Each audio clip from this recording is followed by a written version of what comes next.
Good evening and welcome to the Carnegie Town Hall. This meeting of the City Council will begin in a few moments. The City Council meets on the first, second, and third Tuesday of each month at 7 p.m. and serves as the city's policymaking and legislative body. Each meeting is governed by Robert's Rule of Order unless those guidelines conflict with city ordinance or charter. City Council meetings offer an opportunity for citizens to speak directly to their elected representatives. Those in attendance are invited to address the Council during the public input segment at the beginning of the agenda. At that time, any issue that is not subject to formal action later in the agenda can be addressed. Testimony that concerns a resolution or an ordinance's second reading is only allowed when those specific agenda items are being addressed by the Council. When addressing the Council, citizens should speak directly into the microphones at the podium and state their names for the record after being recognized by the chair. To accommodate and respect all viewpoints, citizen comments are limited by ordinance to no more than 5 minutes each.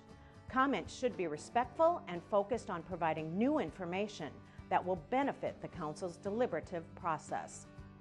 By city ordinance, all remarks must be addressed to the City Council as a body and not to any City Council member, including the mayor. The chair reserves the right to limit the number of speakers. City Council meetings are broadcast live on CityLink and online at siouxfalls.org. Information regarding the City Council, its committees, meetings, briefings, and members is available by visiting siouxfalls.org/council or by calling the Council office at 605-367-8085. Thank you for your interest in Sioux Falls City Government.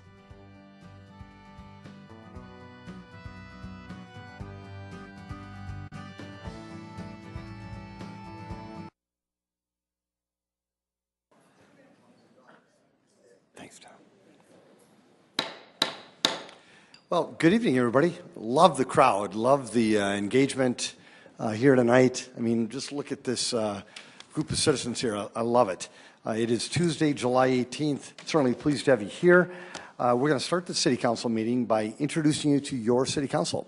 Council members Kiley. Here. Neitzer. Here. Rolfing. Here. Selberg. Present. Starr. Here. Staley. Here. Erickson. Here. Erpenbach. Here.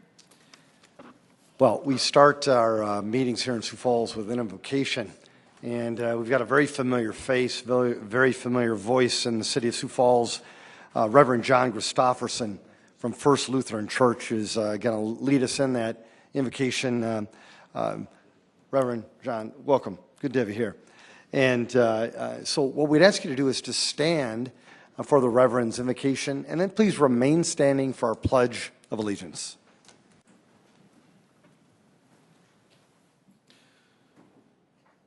Almighty God, our Heavenly Father, bless the public servants of this fair and burgeoning city of Sioux Falls, that they may do their work in a spirit of wisdom, but also humility, of justice, but also charity, by your grace. Grant that they would use their authority as a beloved and respected mayor and gifted city council and staff to serve faithfully together with our greater Sioux Falls community to promote an uncommon good for all. Yes, a home where all are welcome. In Jesus' name, amen. Amen. Pledge allegiance to the flag of the United States of America and to the republic for which it stands, one nation under God, indivisible, with liberty and justice for all.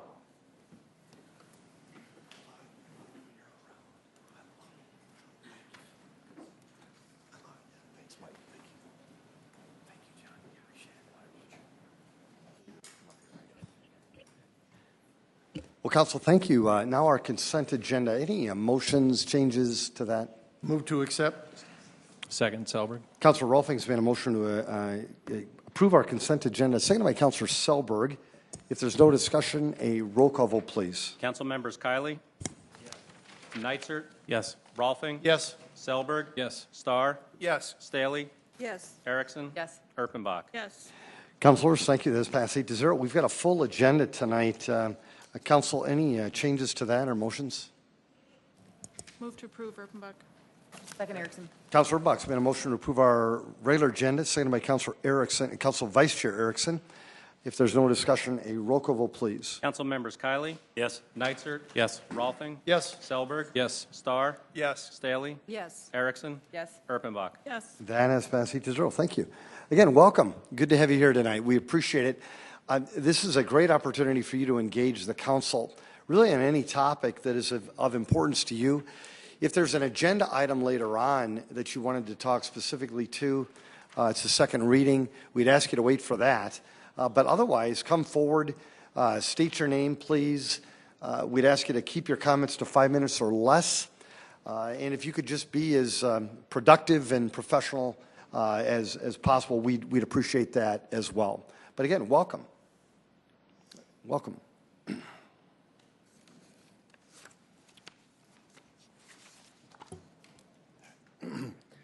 Robert Colby, pleased to be before the council and mayor. It's ironic, I think, that tonight, or at this time, two governmental entities are dealing with health care, our Congress and our local government.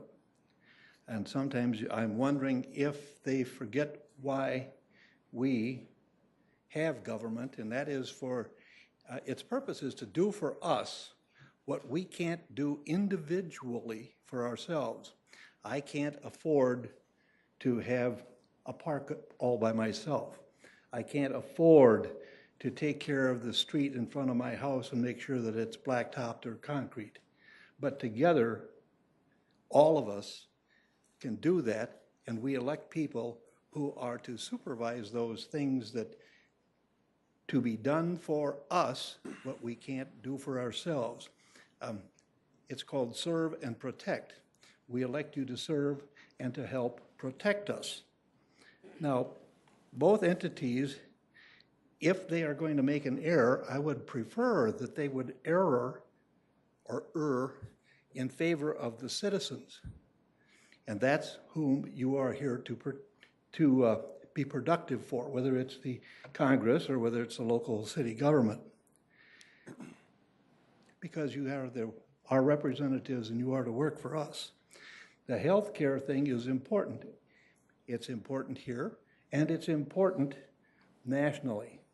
Now, I think I have a solution, and I think everyone will agree that if it comes to health care, I don't really care for Obamacare. I really don't care for Trump care or whatever they're proposing.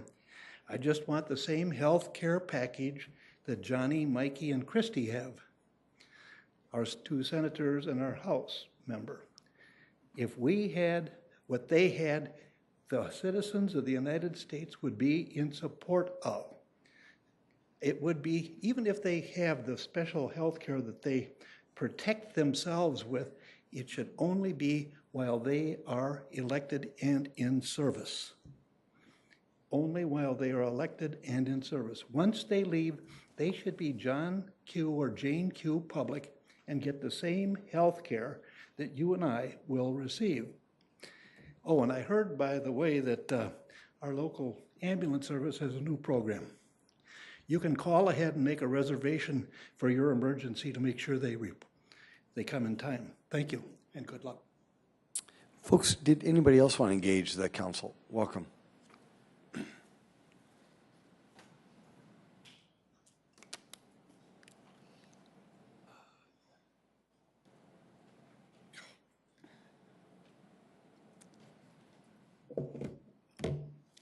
Greetings.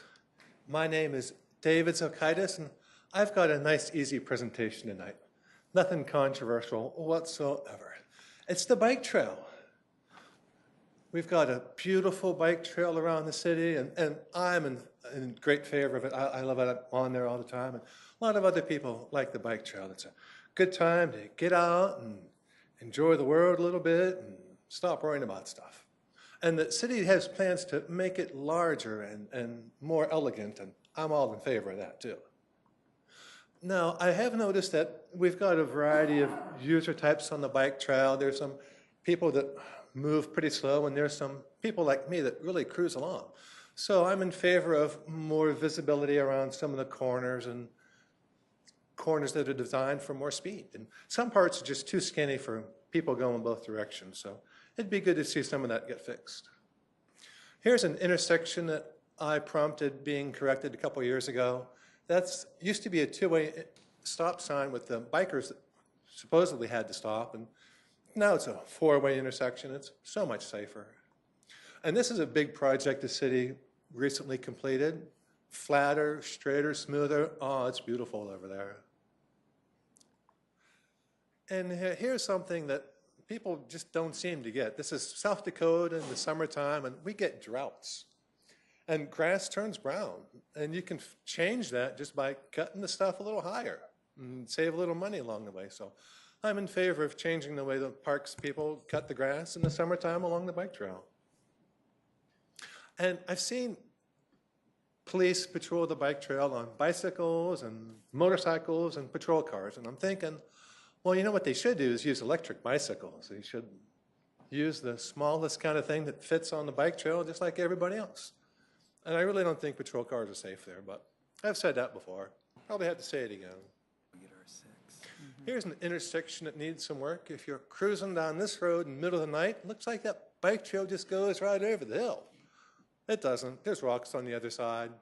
So I think a sign would be very beneficial there. And here's a spot where it'd be nice to see a yellow line painted between the bike trail on the left and the road on the right. That delineation is not very clear, and you know, a little bit of yellow paint would go a long way. Here's a bend that's awfully sharp. You really can't see around that. You have to go pretty slow around that corner. Straightening this bend is going to take some work because you're going to have to rip out part of that bridge. It's going to take some money, but safety has its cost, and it's not fun when you're going down one way and somebody's going the other way, and they kind of go, oops, sorry. So got to straighten that out. Here's another nasty little bend. It goes under that railway thing there, and if we could just pave the railroad crossing on the right, it'd be a lot better. This is down by Barney's. That ravine kind of floods the road during heavy rains, and you get all kinds of sediment. So if we had a dam there, it'd clean it up, look a little better. And these dirt piles, you know, if we spread them out, they'd blend in, disappear, it'd look better. There's some junk needs to go away. Fell down the hill. And there's me. Hey, this is what we should do on the bike trail. Keep on riding. And with that, you know, have a good evening, everybody. David, you too. Thank you. Folks, anybody else? Welcome. Sierra Broussard, Sioux Falls. I want to say something, but I don't want it to be offensive. The Parks Board, I had oral surgery on my mouth, so it's hard for me to speak. It's all right. We can understand you, Sierra. I went to the Parks Board meeting today for Council Staley to do this ordinance. She was very respectful if you look in the video. Some of these Park Board members were very disrespectful, very.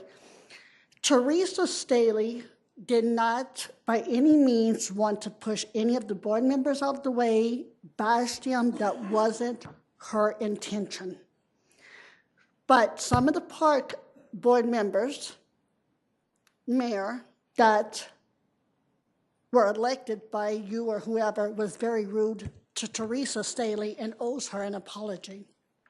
Now, the Parks Board said that it's up to council to vote the members in.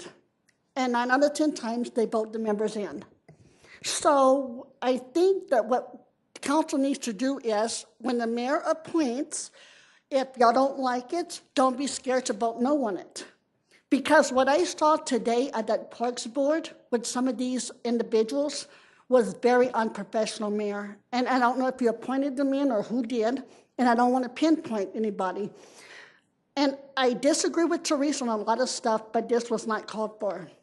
Now, getting to the code enforcement with tall grass and that, I've been with Matt Tobias for months on some of these neighborhoods that are really bad because of the high crime. Matt Tobias, Officer Kyle Johnson, and Captain McManus have worked really hard with code enforcement to address these issues. My understanding, and me working very closely with them for a couple months, they have treated me fair and hasn't violated any citizens that I know of. So I have to, instead of always saying negativity about code enforcement, try to think about the positive outcome that Matt Tobias has done for the city. Lastly, we just had an attempted rape on 700 West 11th Street. If you remember correctly, that's right there by Munchies. That is a bad section of town. Nobody wanted to get involved in a crime out there. 3 citizens got involved because they heard a woman screaming in a garage and pulled open that door and saved her from a rape or a murder. So that is a huge step for this subdivision mayor to come up and pull that woman out of safety that just happened a couple days ago. So having said that, we still need a lot of work in the Prairie Heights subdivision, but that was a huge step for those citizens to step in because they don't know if that guy had a gun in there. He could have, they didn't know what they were getting into. But they saved her and he ran and now he's apprehended. That's what they need to get more of in Prairie Heights subdivision. So Mayor, I want to thank the police and everybody in that neighborhood that's trying to straighten up this neighborhood because, as y'all well know, it was getting pretty rough and really bad down there. So I just wanted to let you know that. But Mayor, I just want to let you know your Parks Board, I don't know if you can talk to them or not, but I think they need to be a little bit more professional, okay, with that. Thank you so much. Thank you, Sierra. Appreciate it. Welcome.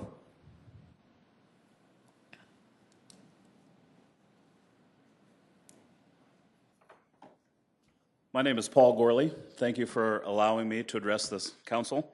The City of Sioux Falls is now requiring all 54,000 water meters in the city to have a backflow preventer installed on the property at the owner's expense. I don't know if this council knew that. I know that many of these councilors did not actually know that. This includes the cost of annual inspection on commercial. This was voted by this city council, and I wanted to make each of you aware of the consequence of what has been voted on. This year, letters went out to some property owners, myself included, that this device was required. I have the letter with me if you'd like it. I got 2 estimates to comply. On one property, it was $2,500. On another, it was $4,500. Both of these are commercial properties, not residential, which is also required to be in compliance. We all want clean water, but we need to be aware of the costs associated with this, not just for commercial, but residential, citywide, 54,000 meters. We need to work through a lot of challenges. I'm complimentary of the Public Works Department in having an open dialogue with me and many others about this, but there are many unanswered questions and not a clear path towards this. State law and city code makes this mandatory now that this council has voted on it. So unless it's repealed, there's no going back. The city chose to enforce this now on multifamily and commercial to begin, but it is going citywide on 54,000 water meters. Despite what Public Works is saying that all meters will be required on all residential and commercial, and I just think right now it's unfair to arbitrarily enforce it on commercial and multifamily when residential poses the same threat. I have a 6-plex on 18th Street. The house around the corner on Duluth poses no less threat than my 6-plex. Why am I required to do this now? At possibly low estimate of $1,000 per device, if we're going less than that for residential and more than that for commercial, you saw my $2,500 and $4,500 estimates. Let's call it $1,000 average per device. At 54,000 devices, this is a $54 million tax, in my opinion. I'll call it a tax. You can call it whatever you want, to comply with this new city initiative. $54 million. No properties are grandfathered in. I spoke with some counselors, and some assumed it was. It is not. And the city itself has 325 water meters, is the number they gave me. Maybe more, maybe less. And if we're going to use my $1,000 number, if you'll allow me to, that's $325,000 that the city now has to budget for to comply with this initiative. When I was meeting at Public Works, I asked the simple question, after this meeting, may we go into your mechanical room and see one of these devices in action? The Public Works building doesn't have it. And they're asking me, sending me a letter saying I need to comply, but the Public Works building doesn't have it. I wonder if this building that we're in right now has it. Another key issue is with the mechanical rooms that we're required to install these devices in. Some, I believe, are 36 inches long. When added onto the water line, we may fall into other code violations. This device may force us to be in front of the electrical panel, which is a violation of code. It may hit a furnace. It might hit a wall where we'll have to remodel the mechanical room. In some cases, landlords are telling me that they will have to remove an apartment from a unit or remove a unit entirely. So perhaps this council didn't realize the financial impact of this when it was voted on. Maybe you did, and you can't put a price on clean water. But perhaps we should consider a repeal of this code change until further study can be done or a plan can be made before it's implemented on 54,000 water meters citywide. Thank you. Thanks, Paul. Folks, anybody else want to engage the council? Welcome.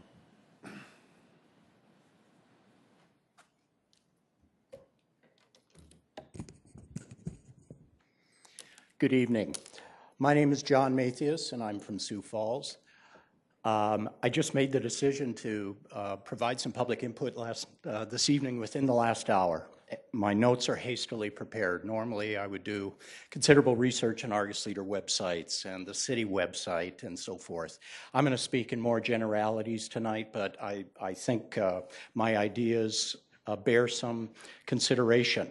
I'd like to make some remarks tonight also about the proposal to have the park board members appointed from municipal districts. I believe, first of all, this is a forward-looking proposal.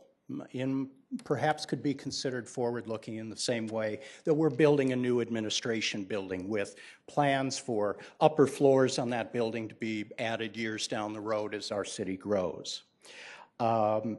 And so this proposal, as I understand it, is going to be implemented some years from now. I think it's 5 to 10 years down the road is the proposal. It's not created to curtail any current park board members' current term. And by looking down the road as our city population grows and so forth, I think this proposal looks to our future needs as a growing city. Today, I also saw what I think is a real-world example of potentially the benefit of having Parks Board members being drawn from all living areas of the city. I drive by Sherman Park on Kiwanis on a regular basis. I actually grew up in that neighborhood, so I'm quite familiar with it. The decision not to cut the grass along the hilly slope area of Sherman Park along Kiwanis I think is a short-sighted one. As I drove by it today, I noticed that the grass that has not been cut, that is knee to waist high now, is drying out as a result of the drought conditions. Frankly, this is arguably becoming a fire hazard. There are homes right across the street on Kiwanis, at least one of which I know has a wood shake roof. With our stormy weather, high winds and so forth, a fire set by careless playing with matches or something, this could become a real issue in that residential area. There's 5 to 10 feet of that slope. It's deemed appropriate to cut that grass between the curb and where the grass is not cut, but the rest of the hill is not cut. And I've talked to a number of people that have said, have you seen how they've forgotten to cut the grass or aren't bothering to cut the grass or something like that? I think it looks like a mistake. And this, unfortunately, the Parks Department, the city, doesn't have a lot of opportunity to let the public know this is not a mistake. We intend to do it this way and for these reasons, because the public is probably not very inclined to search out the answer for that. So there's not a lot of opportunity to change that perception, and I think that serves to a certain extent, it damages the credibility and the trust that some citizens can have in the decision-making process of the city and the Parks Department. Sherman Park, the grass has been, we found a way to cut that grass for 100 years, and now all of a sudden it seemed advantageous not to cut it. I think if a park board member lived in this area, and I understand we don't currently have a park board member. I hope that's not a misunderstanding. But if we had a park board member that lived in that area and drove by it on a regular basis, they might decide over time, you know, this probably wasn't a very good idea. Maybe we need to go back to cutting this. We need to find another way to save some money. So I think to have Parks Board members appointed from all living areas of the city, it would give them a familiarity with parks near their homes, the ease of getting neighbor feedback. I think this would only enhance Park Board members' effectiveness. Lastly, there has been an argument that a district representation may lead to some sandbagging of votes and proposals about projects for individual parks, et cetera. As this discussion moves forward, I would like to hear substantiation for that assertion. Aside from it being a feeling, I don't know is that our current Park Board makeup, with a high concentration of Park Board members residing in the south part of the city, doesn't seem to be resulting in that kind of sandbagging, if that might be the right term. So if there is any historical precedent or psychological studies about human nature and so forth that would substantiate that argument as we move forward, I think we'd all enjoy hearing it. Thanks very much. Thanks, John. Appreciate it. Folks, anybody else want to engage the council? Very good. Thank you. Item number 24. Item 24, special one-day malt beverage licenses for Sicky's ND Incorporated, Sicky's Garage to be operated in Sicky's Garage parking lot, 2616 South Louise Avenue for bike nights on July 19th and 26th, August 2nd, 9th, and 16, 2017. Special one-day liquor license for IJK Incorporated, Stogie Cigar Lounge to be operated in the Avera Health parking lot, 212 East 11th Street for Stogie Stakeout on July 29, 2017. Item 26, special one-day malt beverage license for Sioux Falls Roller Dolls to be operated at Sherman Park Rink, 2705 West 12th Street for a roller derby game on August 5, 2017. Item 27, special one-day malt beverage licenses for Siouxland Heritage Museums to be operated at Pettigrew Home and Museum, 131 North Duluth Avenue for History Happy Hour on August 24th and September 28th, 2017. Item 28, special one-day liquor license for Pave LLC to be operated at the 8th and Railroad Shopping Center parking lot, 401 East 8th Street for a Bump Underground block party on September 9th, 2017. Item 29, special one-day malt beverage and special one-day wine licenses for Catering America, Chef Dominique's Catering to be operated at Old Courthouse Museum, 200 West 6th Street for a holiday party on December 1st, 2017. Thanks, Tom. David? Mayor, items 24 through 29 are all special one-day permit applications, and they all meet the requirements as required by state law. David, thank you. Council? Move approval. Second, Kylie. Councilor Rolfing's been a motion to approve these items, second by Councilor Chair Kylie. Any questions? Yes. Yes, maybe a point of information from the city attorney.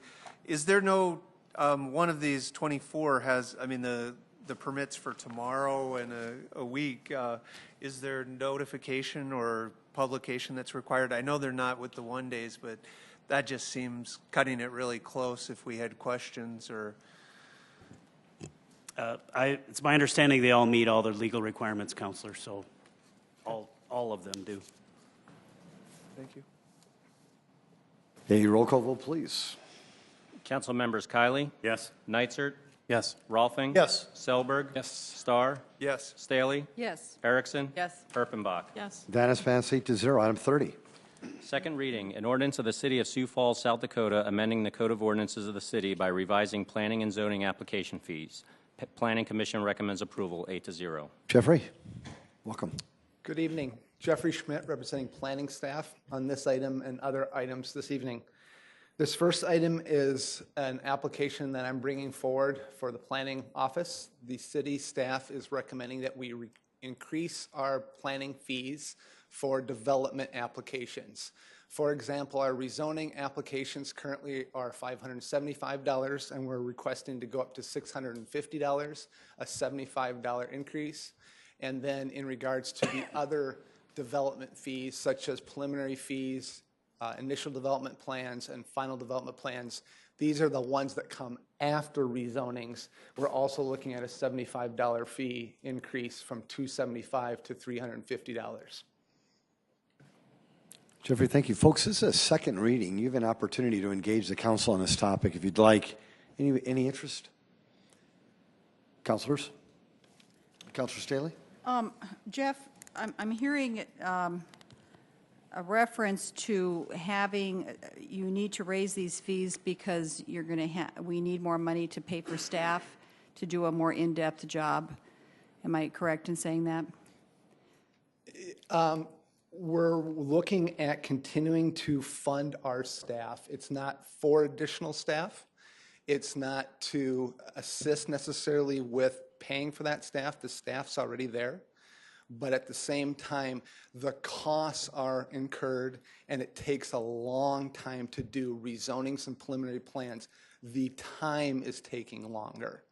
So previously, where they may have taken 15 or 20 hours to review a rezoning, now they're taking 30 to 40 hours to review these plans.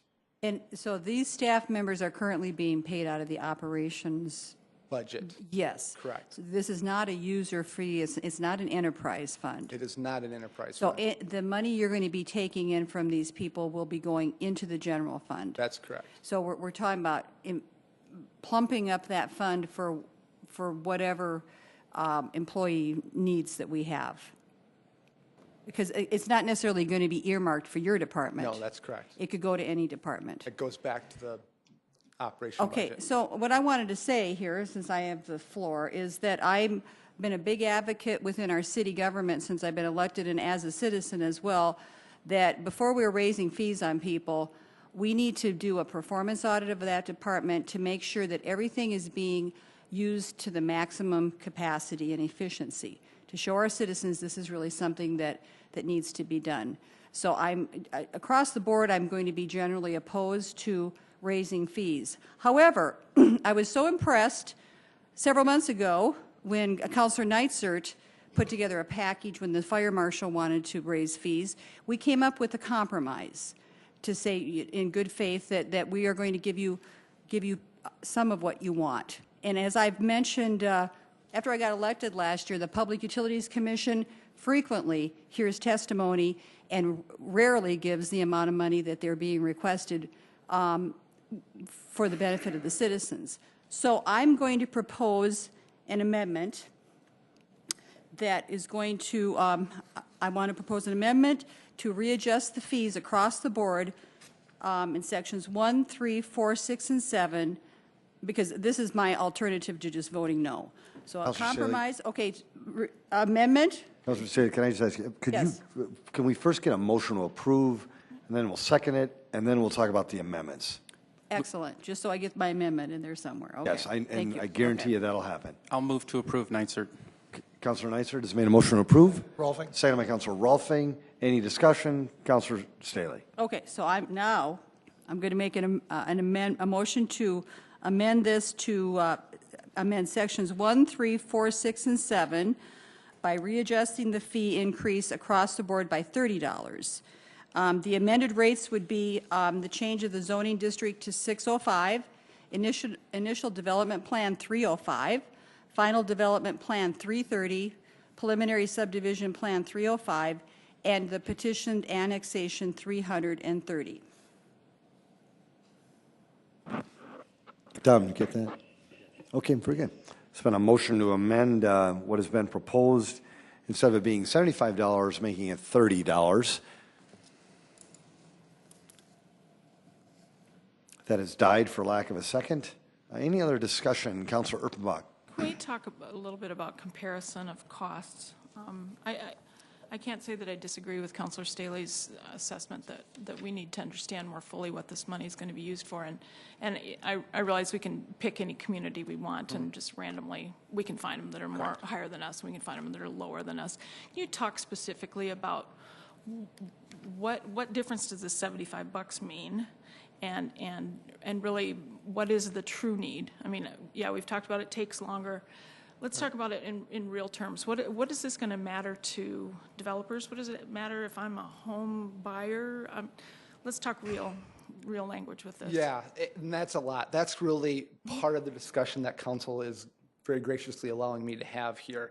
First of all, anybody can go out and pick any community, you're correct. And I typically try to find communities in the region that are the same size. For a change of zone, where we're going from $575 to $650, St. Cloud, Minnesota is $675, Sioux City's $350, Fargo's $300, and Rochester, Minnesota is $1,900.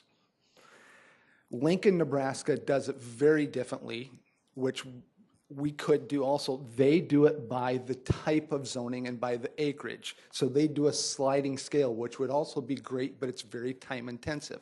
So we don't differentiate. When it's $650, that's for an acre or a 650 acre parcel, and it's for residential or commercial. They differentiate and they charge more by how many acres you have, and they charge more if you're getting more benefit.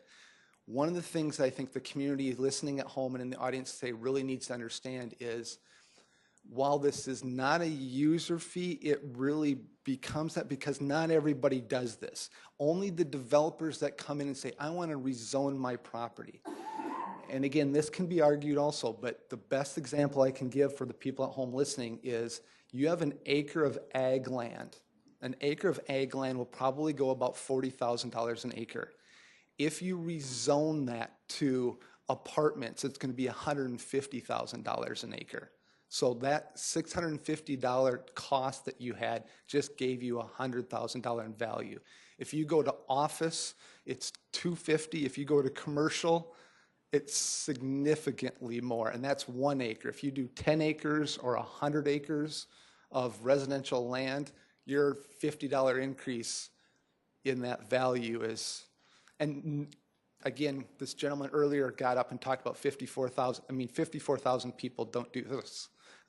We do on average 50 a year, and so we're not doing a lot, but they're time intensive. On average, we do 50 of these, and I think the end of your questions were, if we increase all these fees, I believe our annual budget, we will go up $7,000. That's the ultimate increase that we'll have. I mean, just it doesn't increase that much. Councilor Neitzer. Thank you, Mr. Mayor. So I just want to throw out there for my thought. I've given this a lot of thought. I totally agree. I looked around. You can cherry pick fees. You can look all day long, and it really didn't give me a lot of value because the more I dug, it was all over the place. So comparables didn't really help. So what it really came to me was, as I thought about this, and Jeff was very helpful giving me a lot of data about, and I really appreciate it, of all the staff time that goes into it, and the agency reviews where they have to put down all the departments, have to go through and look at all of this. And I don't like fees, and I was big on I want to control fees. That being said, when you think about user fees, when do they make sense? When they benefit a very small group of people or individuals. I don't want turnstiles at the parks, but this is something that benefits individual people.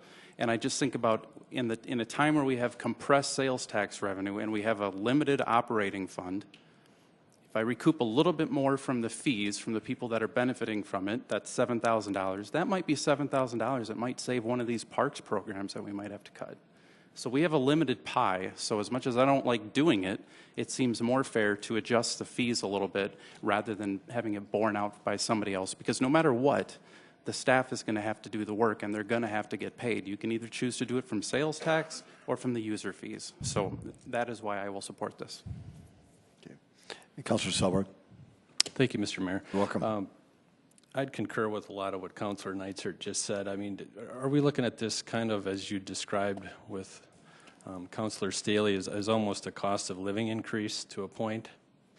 Yes. The last time we raised fees was in 2014 on these, and it's something that historically, if I've had to come back every 10 years, it had to be a bigger increase, and council got really concerned. So they said, bring it up more annually, or, you know, more significantly, so that we can talk about it. And if you don't want to do it, but bringing it up at a $50 increase or $75 increase as a cost of living increase is much more appropriate than coming in and saying, we need to increase the fees by $300 or $400. How long was it before 2014 when it was raised? I have the sheets in here. I think before 2014 on rezonings, we probably did it in 2010. Okay. Are there any circumstances under which these fees are or may be waived in certain circumstances, or is that a practice that happens or could? Yes, and Councilmember Erickson inquired about that today. With our change of the entire zoning ordinance in 2014, we had discussions with council, and we do not charge fees on single-family properties if they're going from an RS to an RT, a single-family lot. We have a policy by the director, Mr. Cooper, that says if you have a single-family lot that you need to go from an RS to an RT, we can waive that fee. Okay. Thank you. Councilor Erickson. Thank you. Thank you. That's a lot of the line that I was kind of walking down. I have that pulled up, but it says for 50 foot of street frontage. Correct. Is that very limited, or is there some flexibility with it? It's limited because the only time you'd go to RT is if you're a 50-foot lot. That's the parameters of it. Yeah, you wouldn't go from an RS to an RT unless you were a small-sized lot. For everybody at home, I don't want to talk inside baseball, but in the core, inside the River Greenway, we have these really small subdivision lots that were built historically, and those lots are under 50 feet. If you live out in suburbia, you have a 100-foot lot. So you wouldn't rezone from an RS to an RT. And so we're trying to help those people say, well, how can I continue to have the value in my home and build the garage or build more additions on? Well, rezone it to RT, and so then we allow them to do that.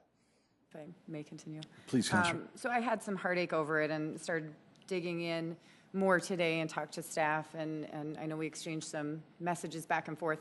And my heartache was those really small properties that somebody wants to improve their property value in the core or in a smaller area, that they want to put a shed or a garage. You're going to hear one later tonight. And so essentially that shed or garage that may cost $1,500 to put on, or whatever the amount is, and then you add $650. Boy, that's I really would have to think twice about my investment when I'm almost essentially adding such a huge amount to it. And so that was certainly my concern. And so I was very thrilled to hear that there was this exception and this workable solution with it. It was explained to me as well that the applicant is the homeowner, so they can post the signs, they can be the go-to, but it is an opportunity for the administration to work with those smaller parcels, if you will. So they're not hindered by that. I still do have some reservations with this, just because we pride ourselves on redevelopment. We pride ourselves on growth, and I know we're going to continue to do that, and I know it costs money for you to be able to walk through the application process and the development plans. I know all of that costs money, but we have to look at our benefits that we receive on the end when we do an annexation and we bring a large development or a small development into the tax rolls, that they're now not on that township levy, but they're on our levy, and that essentially that will pay for itself. I know there's expenses to annexation as well, and doing some research, there's a lot of communities that don't charge for voluntary annexation. And so for me, I would love to see some sort of flexibility with, hey, we have this one single island. They'd really like to come in, it's voluntarily, it's this, let's negotiate and have that be some sort of bargaining chip to try to make it more enticing for folks to want to annex. I just think that as we continue down that road of the task force, this is something that should be on the table for some flexibility. I don't know what that looks like. I don't know that that's something that can obviously be decided today, but I hope that's part of the annexation conversation in the task force. And so I very hesitantly support this because I don't like it. I don't like raising fees. It's very uncomfortable, but I also recognize the need for doing that, and the explanations that were given to me today were sufficient for me to feel okay to it, knowing that those carve-outs, but I think that the conversation really needs to continue so we can carve out some more additional ways that we can negotiate and help the small annexations and things of that nature. So I'll certainly be reaching out over the next few months and see if we can make some sort of concession over time. So thank you. Councilor Chair Kelly. Providing there isn't any further discussion, I'd like to make a motion to amend. I had my hand up, please. Okay. I think I can make the motion, and You then absolutely Councilor Staley can follow. Motion to amend Section 4 by replacing Planned Development District with PUD, which stands for Planned Unit Development. Second, Neitzer. Good. There's been a motion to amend Section 4 by replacing Planned Development District with PUD. That was made by Councilor Chair Kiley, seconded by Councilor Starr. Thank you both. Councilor Staley. Jeff, a few more questions, please. We need to address Now, I believe that when we had the presentation, it was 2015 when you raised the rates last time. The last time we raised rezoning fees was in 2014. The 2015 fees were by state law because at that point we had to start posting signs, the orange and yellow signs, the larger ones. So those increases, those fee increases went straight to the cost of the sign. So those weren't fee increases. Okay, and Jeff, how many employees are working in this department? We have two that do the current planning, Jason Bieber and Diane DeCoyer. And they're the only ones who are handling all these things? Correct. You have no other employees doing this, working on all of the, anything we're raising rates on here, this Correct. is... Yes.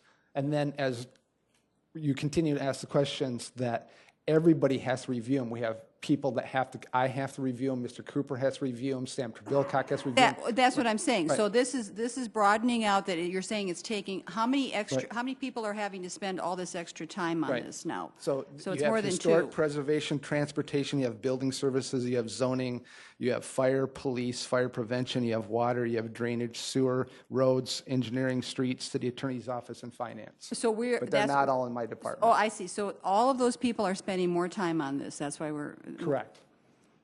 Okay, Yep. so I'm just going to be on the record as saying, again, I think we would need to look at efficiency for our citizens, but before we're raising okay, I just am not on board with this.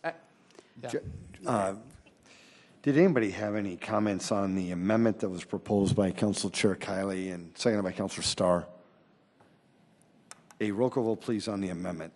Council members Kiley? Yes. Neitzer? Yes. Rolfing? Yes. Selberg? Yes. Starr? Yes. Staley? No. Erickson? Yes. Erpenbach? Yes. The amendment is passed 7-1. Now we've got an amended main motion. Any discussion on that? A roll call vote, please.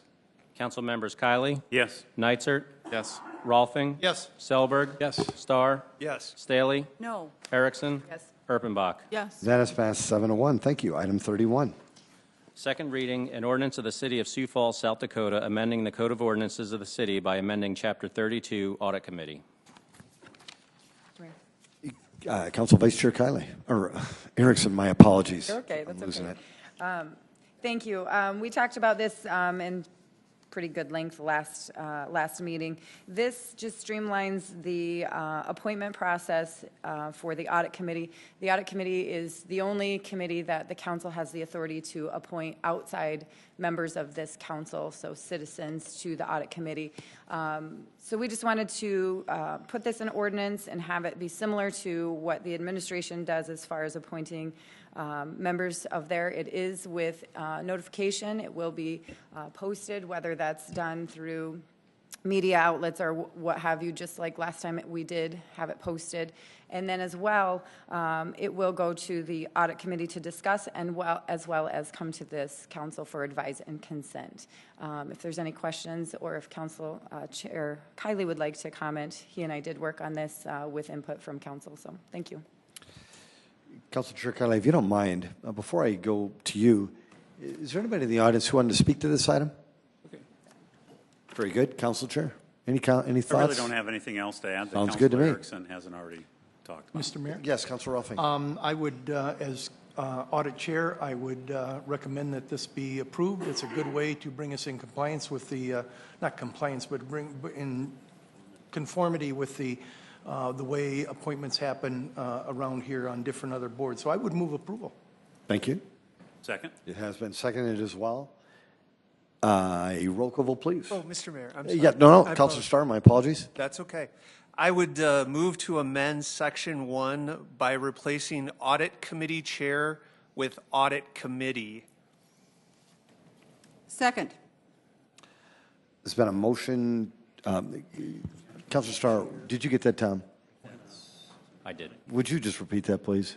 A motion to replace in the second paragraph Audit Committee Chair with Audit Committee.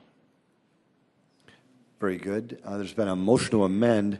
Any thoughts, Councilor Starr? Please, let me explain what I was trying to do here a little bit. After reviewing this again last week and speaking with Councilor Erickson and the intent of what we're trying to do, I guess my goal really is that the Audit Committee should look at the applications and get a chance for the entire committee to take a look rather than putting this on the audit chair by themselves. This gives the opportunity to review the citizens that are there. For the council members who are members of that committee would get a chance to be part of it. And I just think it would be a little bit better through the appointment process. It's really difficult once someone has been appointed for the whole council to not advise, or when we provide advice and consent, it makes it uncomfortable for that person if someone had a challenge or something that they wanted to go in a different direction. So this gives the entire committee a chance to be part of the process. Councilor, thank you. Councilor Bach? Can you repeat the amendment? I want to understand. It says Audit Committee Chair in a lot of places on this particular ordinance. Which part are you taking it away from the Audit Committee Chair? Just the one place in the ordinance in the second paragraph, I believe. I've got it here. It's in Section 1, and it's just where it says Audit Committee Chair. I'm replacing it with Audit Committee. The other places where I think that's the only place that directly talks about the appointment. There are other responsibilities of the Audit Committee Chair, and I haven't not intending to change any of those. Okay, thank you.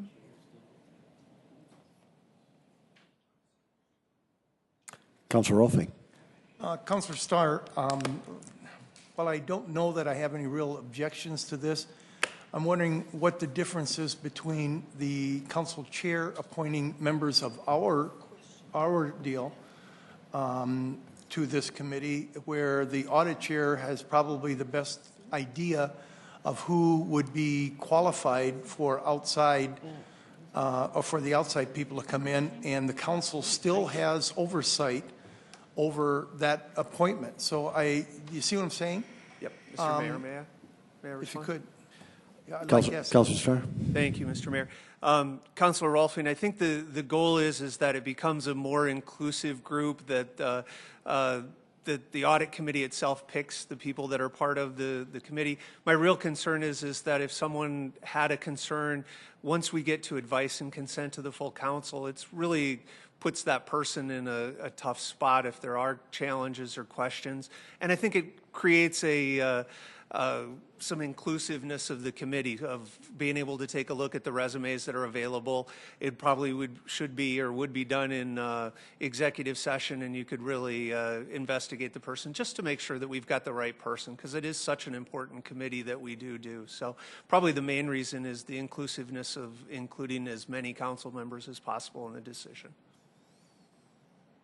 Councilor Erickson. Council Vice Chair Erickson. The one thing that I would state is it's the issue of it being uncomfortable before it comes to the council to being able to vote on it or not. I'm not on the audit committee. And if I see an issue, I would go directly to that chair of audit and say, hey, look, here, I've heard this, or this is, maybe I'm uneasy about it, here's the reasons why, and have that conversation back back and forth in a private manner. But I'm not on the audit chair, our audit committee, to where I would be privy to know who those candidates are even, but it comes to us much like the other committees that are, what do we have, 72 committees or something like that. And so throughout that whole process, we're not aware of who those members are that are applying for it. And really the whole intent was to require that notice, require the audit committee is a part of it still. I mean, they're still going to be a part of it. It's not like the audit committee still isn't going to have a say or do something with it. And so I guess I don't really see the difference one way or another. It doesn't really happen very often. I know we've had one recently and there is one coming up. So this is 2 within the last short period of time. But generally speaking, this is a very small thing that takes place. But I mean, I don't know. I don't know if it's really making a big difference one way or another, but. Mr. Mayor. Councilor Staley. Well, having gone through a few appointments, and I know we were talking last time, I was talking about appointments, I was talking about employees, but the times when we have had input into who these individuals are and looked at it has been very enriching for me. And I think it's good due diligence for our citizens. And I will just say, I was at the park board meeting today. They asked me, they said, just like what Councilor Starr is saying, gee, when an appointee comes up, you guys can always vote him down. That's your ability to have some input. However, we don't even know who the other applicants are. We get the agenda out on a Friday with the names on it, and then we vote on Tuesdays. So really, there isn't a lot of give and take and assessment of who these people are. So I'm all in favor of anything we can do to bring more eyes, more ears, more listening, more input into the candidates as we can. And I will also say, when we talked about that redistricting commission, we got to look at those applicants. We hashed it out in an executive session. That is good government, in my opinion. So I'm with Councilor Starr on this one. Thank you. Councilor Rolfing, any further comments? No, I've forgotten what I was thinking. Councilor Chair Kiley. First of all, the whole purpose, and I'll repeat it again, Councilor Erickson did a nice job. The reason we worked on this is we were trying to bring this in line with the same process that you use to appoint citizens to the many boards that we have. And this does exactly that. And as Councilor Erickson has stated, it does still come before this body for advice and consent, just like your appointments do.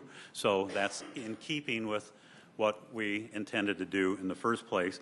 And I will also point out the third bullet on our red notes. It requires 21 days to consider prospective candidates with notice to the council and audit committee of the vacancy as well. So there's plenty of time to communicate thoughts or concerns with the audit chair during that period of time. And I'd also like to say that I'm a little bit dismayed that we actually sent out this information prior to the first reading last week, and then we didn't hear anything from anybody until we had questions last week at first reading. And I still haven't had any questions addressed to me. But I'm going to vote no on this amendment. On the amendment, sir? Yes. Very good. Councilor Rolfing. The other thing that I remembered is that the audit committee is pretty, I want to say special, but it's pretty narrow in focus, obviously, very narrow in focus. So that the candidates, the people are a lot of times recruited as much as they are, they don't come out of the woodwork, let's put it that way. You know, we can post, and we post to a lot of different places, associations here, CPAs, et cetera, and we get very little. Most of the time, these are people from the audit committee that are recommended by someone else. You know, I know somebody else is looking for something or would be a good candidate for this. And the other point I'd like to make is that the audit committee, when I first became part of it back in 2010, a push was made to make it a council committee rather than an outside committee, which it should be, in my opinion. And so there are 4 votes on the council, from the council on this committee, and 3 from the general public, not the other way around when we first started. So council, there's a majority of the council right there agreeing, you know, they will be in the loop and they will be agreeing on who this person would be. So I'm tending to vote no on this one also, on the amendment. Very good discussion. I appreciate it. Good dialogue. A roll call vote, please, on the amendment. On the amendment only. Council members Kiley? No. Nitzert? Yes. Rolfing? No. Selberg? No. Starr? Yes. Staley? Yes. Erickson? No. Erpenbach? No. That is, the amendment has failed 3-5. We now are back to the original motion. Yes, Councilor Mock? Mr. Mayor, an amendment from the word nerds. The amendment is to change the word pursuit in 32.017 to pursuant, Pursuant. And I think my fellow word nerd will second my amendment. Second, Nitzert. We both caught it within 30 seconds of Very each other. good. Very good. A motion to change one word from Pursuit to pursuant. We're not chasing them. Very good. Very good. Good job, fellow SDSU Jackrabbit. Smart. Smart person. There has been a... spell anything from here. If there's no discussion, a roll call vote, please. Council members Kiley? Yes. Nitzert? Yes. Rolfing? Yes. Selberg? Yes. Starr? Yes. Staley? Yes. Erickson? Yes. Erpenbach? Yes. Council, that is passed 8-0. That's the amendment. We now have an amended motion. Any further discussion? A roll call vote, please. Council members Kiley? Yes. Nitzert? Yes. Rolfing? Yes. Selberg? Yes. Starr? Yes. Staley? Yes. Erickson? Yes. Erpenbach? Yes. Council, that is passed 8-0. Good job. Item 32. Second reading, an ordinance approving the annual rate increase pursuant to the franchise agreement for ground ambulance service for the City of Sioux Falls with Paramedics Plus, LLC. Good evening, Jill Franken, Public Health Director. The agreement between the City of Sioux Falls and Paramedics Plus stipulates ambulance services will be provided without subsidy and that the primary means of compensation for Paramedics Plus are through fees or rates set by you, the City Council. In addition to setting the rates at the origination of the contract or the agreement or the ordinance itself specifies that annual rate increases will be the greater of 3% or the increase in the CPI or Consumer Price Index for any given year, which shall be approved by you, the City Council.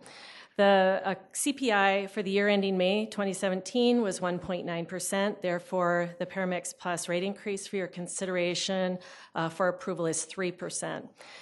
Based on a question that was asked at first reading last week by Councilor Starr, I just want to give you a little bit of information here. The ambulance service fees or rates are specified in the agreement, and they include just a handful of rate types, and that includes emergency, as well as non-emergency base rates. These are bundled rates, if you will, that include use of specialized equipment, performing procedures, and providing medications and the administration of those medications, just to name a few things. They're also permitted to charge mileage and oxygen. Additionally, if Paramedics Plus is dispatched to a call where transport is refused or not indicated, but they provide any treatment, they can charge the patient for services rendered. Contract compliance and quality assurance validates Paramedics Plus has met all contracts compliance requirements. They request the 3% rate increase as stipulated in the agreement, and I recommend its approval. Mike Bureau is also here. He's the Chief Operating Officer for Paramedics Plus for any questions. Thank you both for being here. Appreciate it. Before I go to the council, is there anybody in the audience who wanted to speak about this particular item? Welcome.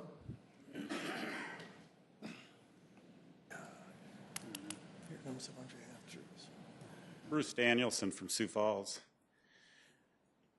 I want everybody to imagine that we're going to have a 100-yard dash in here.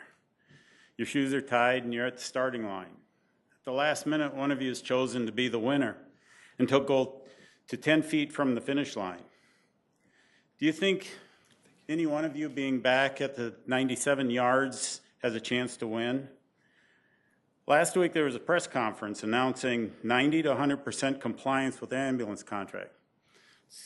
Sounds like a really wonderful thing.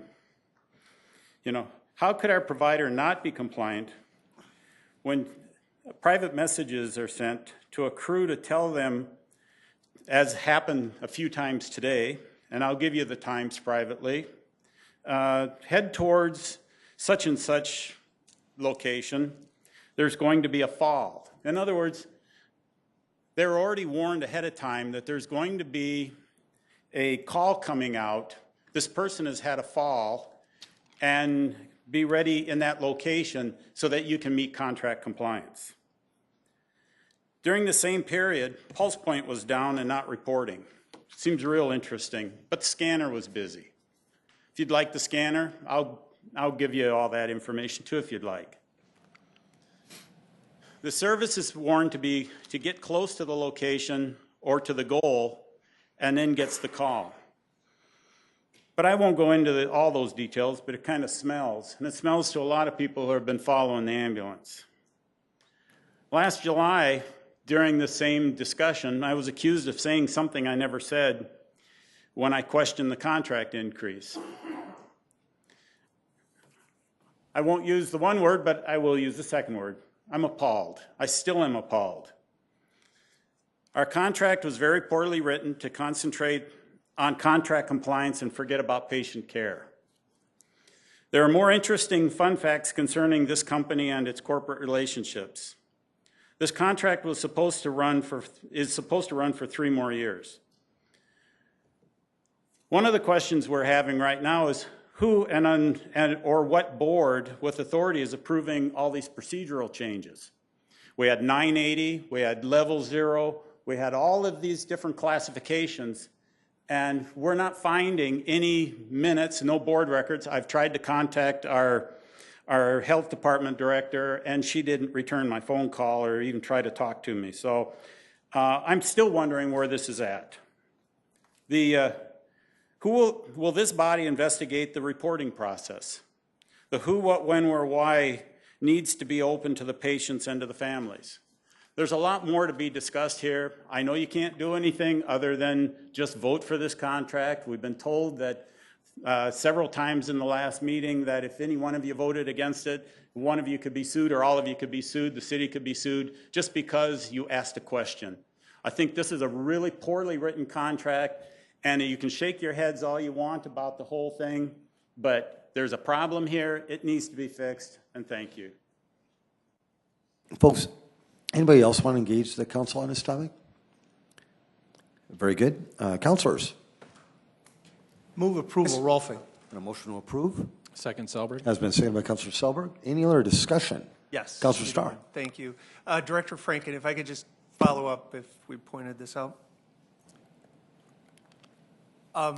I was surprised last week when I asked that question, and who regulates or requires the way, or is it just the terms of the contract that the trip charges and the fees that are charged by the ambulance provider? Because you said they were required to only bill this way by limited. Is that all strictly a contract issue? It's all in your ordinance and the agreement. Where I was just clarifying. Thank you. That's it. You bet, Councilor Starr. Thank you. Councilor Erickson. Thank you. I don't have a question, but I just want it to be on the record that I was never threatened that I couldn't ask any question or I couldn't vote no if I didn't want to. Certainly there are ramifications if I ask certain questions based on the laws that are in order. However, I never, ever, ever was told that I cannot ask questions. So I don't want that to be the perception of anyone here, the citizens or this council, to feel that way. And if you do, you should go to your city attorney and address those issues if you feel as if you are not able to speak. I think that's very important and unfortunate. The other thing I want to keep in mind that the day-to-day operations of this is not the council's responsibility. We are not the body of day-to-day interactions and operations. If I have questions, I'll go to any department. They'll answer anything I need. But I'm not here to tell Mark Cotter how to pave a street. I'm not here to tell anybody exactly how to do that. We are the legislative body, and I think that's important that we stay with the legislative role that we are tasked to do. The other thing is that for me, when I look at that contract, and I I know more about this ambulance contract that it's very fascinating to me, and I've learned so much over the last 6 months really diving into this particular issue to make sure that I understand it. I am confident and careful and mindful of my vote this evening and anything going forward, really. And this contract, for me personally, is written with patient care in mind. Our standard and our expectation of our EMS system as a whole, fire, police, ambulance, is all with you in mind. End of story. There are standards, there are exemptions, and that stinks. I really don't like to even think that one of those exemptions could be you or I or anyone that we know. But that's the way it works. They are meeting and exceeding those expectations, and I have great confidence in our EMS system, and I hope you do too. Please support this rate change tonight. Thank you. Councilor Neisert. Yeah, I just want to say for me that I have been asking a lot of questions and educating myself and doing the tours and the ride-alongs and all that, and I continue to do that. And I just want to say that a couple of things. First of all, I'm voting for this not just because I'm contractually required, but because they've met all of the obligations in the contract and well more than exceeded it. So they deserve this rate increase, number one. And number two, as I read, there's a document on best practices that was provided to us by the Health Department, by the AAA, which, I thought it was the Automobile Association, but it's another one. It's the American Ambulance Association or something like that.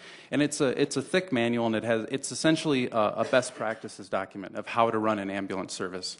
I read that, and then I went and I read our contract. And littered throughout that contract is all of these things that they talk about as best practices, and we've implemented those things in our contract, which includes excellence in patient care and everything else. So I saw that there was a lot of thought that went into our contract, so I was actually quite proud of it. So I just wanted to just put that out there. I'm not voting for this because I have a gun to my head. I'm voting for it because they deserve this rate increase. Councilor Chair Kiley. I'm going to try not to repeat the things that I've said several times over the last several weeks. But what I'd like to say here is somewhat off topic for what we're actually doing here. But I think what smells is misinformation that continually comes out. And what I think is appalling is the undermining of the public's confidence in an excellent, excellent ambulance service, one which actually far exceeds the previous good service that had been provided to our citizens. And also appalling is the continued ignoring of the factual information and still spreading the misinformation that goes a long way to undermining the confidence. This contract is not poorly written. This is possibly the most transparent contract the City of Sioux Falls has ever had with an ambulance provider. In fact, one of the things that the media has made quite a big deal out of is fines. They made a big deal out of the fines because fines did not exist in the previous contract, only in this contract.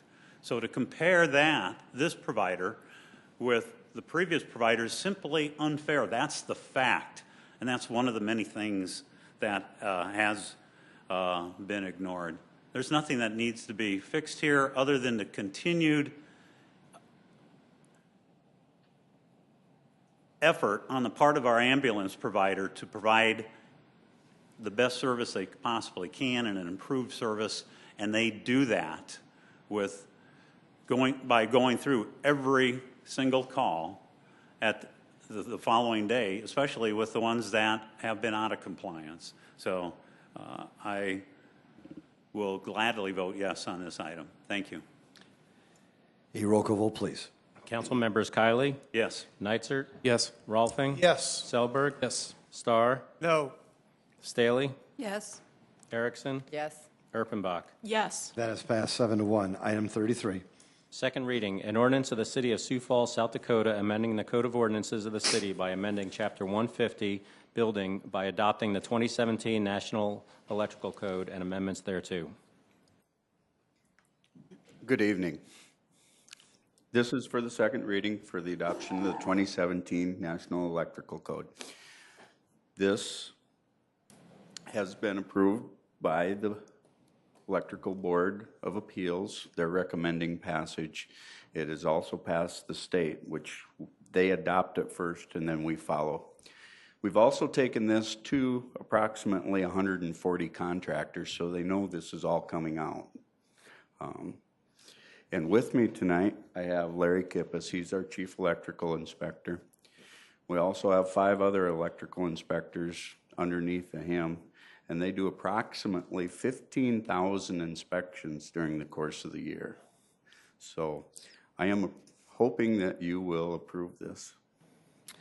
And Butch, I apologize. Did you introduce yourself to the people of our town? I am Butch Warrington. I am the Chief Building Services Official. There you go. There you go. And Larry, thanks for being here too. Folks, a second reading, so you have the opportunity to engage the council on this topic. Anybody want to do that? Councilors? Move to approve Erickson. Second, Selberg. Council Vice Chair Erickson has made a motion to approve this item, seconded by Councilor Selberg. Councilor Erpenbach. I just want to remind the council and citizens that while Butch graciously didn't bring the example of the actual code with him, we have in the past seen examples of the code, and it is a large document that would be great for weightlifting in the gym, right? We don't memorize these things. And I apologize now because I will not remember what we voted on, but I want you to remember that it is on SIRE, that what you're voting for you have had in your memory now. They are really simple changes to a national document that has been already approved by the state. We are just bringing it into local use. And we made some adjustments, right, Butch? Things that fit better for Sioux Falls. That is true. And so I just want to apologize ahead of time because I'm not going to remember probably even tonight what I voted on. By the time I get home, I will have forgotten. I'm sorry because I didn't memorize the book, but I am voting in favor. Thank you.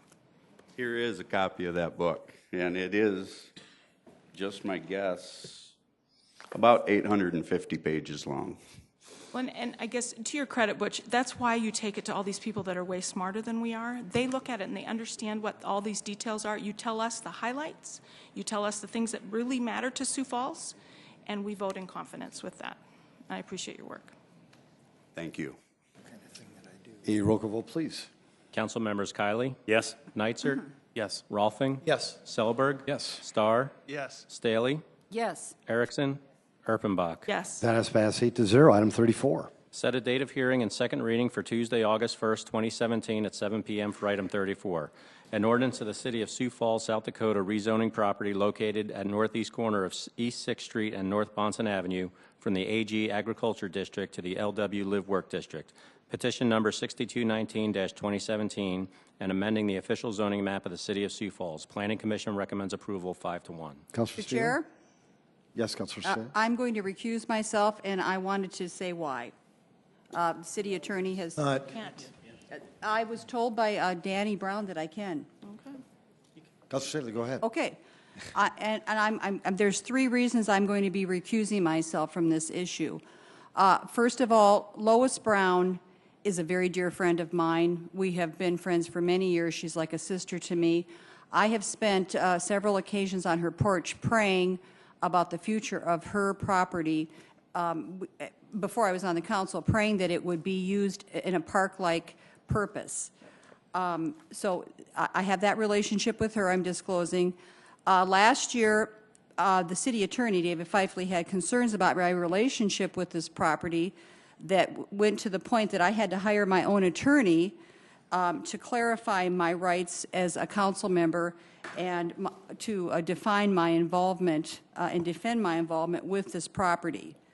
I also, after the property the whole proposal was dropped, I made an attempt to bring developers together to talk about a collaborative effort to do a charitable fund drive to make this into a park called Developers Park. I was told by the city attorney that that was not an allowed activity, so I dropped that effort. And so because I've had these difficult experiences, I have chosen to not to be voting on this. I'm going to abstain from that, and I will be leaving the room now. Thank you. Thank you. We appreciate that. Mayor, Council, I'm Mike Cooper with City Planning and Building Services, and I wanted to present this item tonight as well as the public hearing that hopefully you will schedule for second reading This application is being presented by the property owners, Lois and Kelly Brown. The property is located at the northeast corner of East 6th Street and Bonson Avenue. It consists of approximately 6 acres of land, and as we have seen on the slides, it's currently zoned agricultural. The property consists of an existing single-family home. They've had horses on the property for many, many years. There's an existing shelter belt on the north and the east sides of the property that provide a buffer to Kinney Anderson Park, which is to the east of this property line, and Sullivan School is directly to the north. On the south side of 6th Street, we have primarily single-family residential. There is one existing auto repair business that's been there for many, many years. And then on the west side of Bonson Avenue, starting down on 6th Street, we have 2 30-unit apartment buildings. And then to the north of that, we have twin homes, and then that's a transition to single family going farther to the north. So we have a combination of single family, twin home, and multifamily around the west and south sides of this site. A little bit of the history is that when this process started with the Browns of wanting to look at future redevelopment potential of this property, an application was made by a local development company to rezone the entire site to multifamily residential. And they went through a couple different proposals. The one that they ended up with was going to rezone the entire site that would allow 112 multifamily units to be constructed. And because of a number of questions that were raised about the compatibility with the neighborhood, some of the other impacts, ultimately the development company withdrew that request. So it never came to you as a city council. After that, we were approached, the planning department was approached by a representative of the Browns, asking if we would consider another idea, which is to rezone the 6 acres to what we call the live-work zoning district. And the live-work zoning district is one that we don't use a lot, but it's interesting because it's really intended to provide a mix of uses on a site or on a property. And the applicant submitted that on behalf of the property owners a number of months ago. And along with that, the applicant indicated that they were considering with this live-work things like office, maybe a medical office, maybe a clinic. Senior housing was one that we talked a lot about, but it could also include other medium density type housing for families. It could include a nonprofit center. It could include a community center, a small retail area that could be a neighborhood service. A church would be allowed. Even a school or a small education facility. Twin homes and townhomes would also be allowed under that live-work proposal. Now, what was interesting is when we sat down and looked at this and I agreed as the director that we would allow that petition to go forward, that typically when a rezoning petition like that is submitted, we require a site plan or a development plan so that we can look at what the proposed use is going to be and all the other impacts that we need to analyze. In this case, the owner and the representative said, we don't have a site plan, we don't have a buyer, but we just want to look at rezoning it to live-work so that we can market it for all of these variety of uses. And as we talked about that, and as we began to meet with the neighborhood, the Oakview Neighborhood Association, the staff volunteered through my direction to put together a concept plan. It's a scenario of what potentially this site could accommodate. And by no means was this intended to be a document that we would use to either vote up or down on the rezoning, but it just gave us an idea of what potentially could happen to this site, given the characteristics of the adjoining uses, discussion about Bonson Avenue, storm drainage, all the different factors that we would typically talk about with the rezoning petition. And as you know, for your time on the council, it's very seldom that we would have an infill rezoning like this without a site plan or a development plan to look at. So we stretched it out and we met with the neighborhood association and we came up with 4 recommendations or conditions that would go along with the rezoning request. And those went to the Planning Commission as a staff recommendation. The first one talked about the density. With live work, as I said, there's a number of uses that could happen to this site.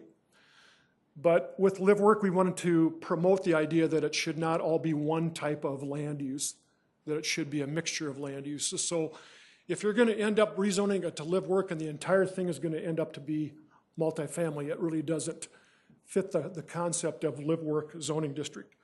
So looking at the traffic impacts, drainage, other things, we came up with a recommendation that if it's going to be used for senior housing, which has less impact because you have fewer parking requirements, you have fewer trips per day, that a good, reasonable use of the portion of the property would allow up to 96 multifamily units for senior housing. If it was going to be more traditional family or non-senior housing, the parking requirements are higher. Instead of 0.75 per unit, it goes up to 1.5. We thought that a reasonable use of the site would be for up to 72 units. Now remember that the previous development that we started out with was going to be 112 apartments. And there was a lot of questions about what impact that would have on this area. So 72 seemed to be a good, reasonable compromise, at least to start with. We also talked about drainage, and every time we have subdivision plans or rezonings coming to you, inevitably there's questions about drainage.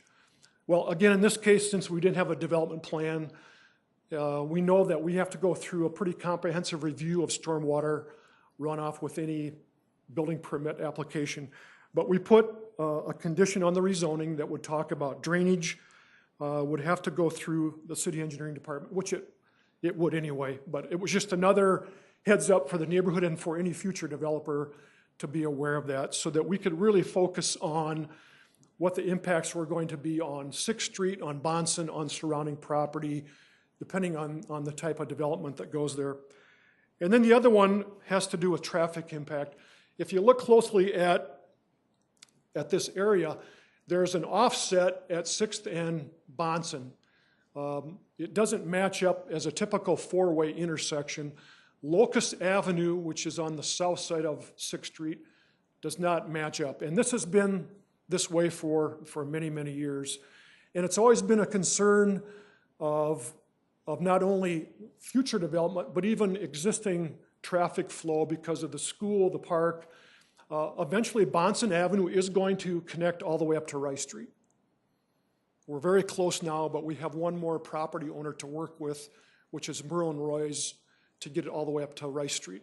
And then going beyond that, there's an active development starting to occur that will extend Bonson Avenue from Rice Street all the way up to Benson Road. It's called the Sweetman Development, and that's going to generate a huge number of trips once it gets built out. And then beyond that, Bonson Avenue could go from Benson Road up through the Development Foundation Park 8 all the way up to 60th Street North.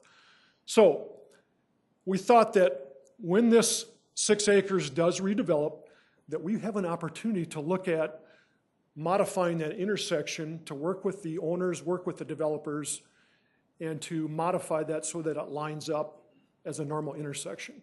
It would allow us to add turning lanes. It would improve the traffic flow. Right now, there's about 1,800 vehicles per day on Bonson Avenue.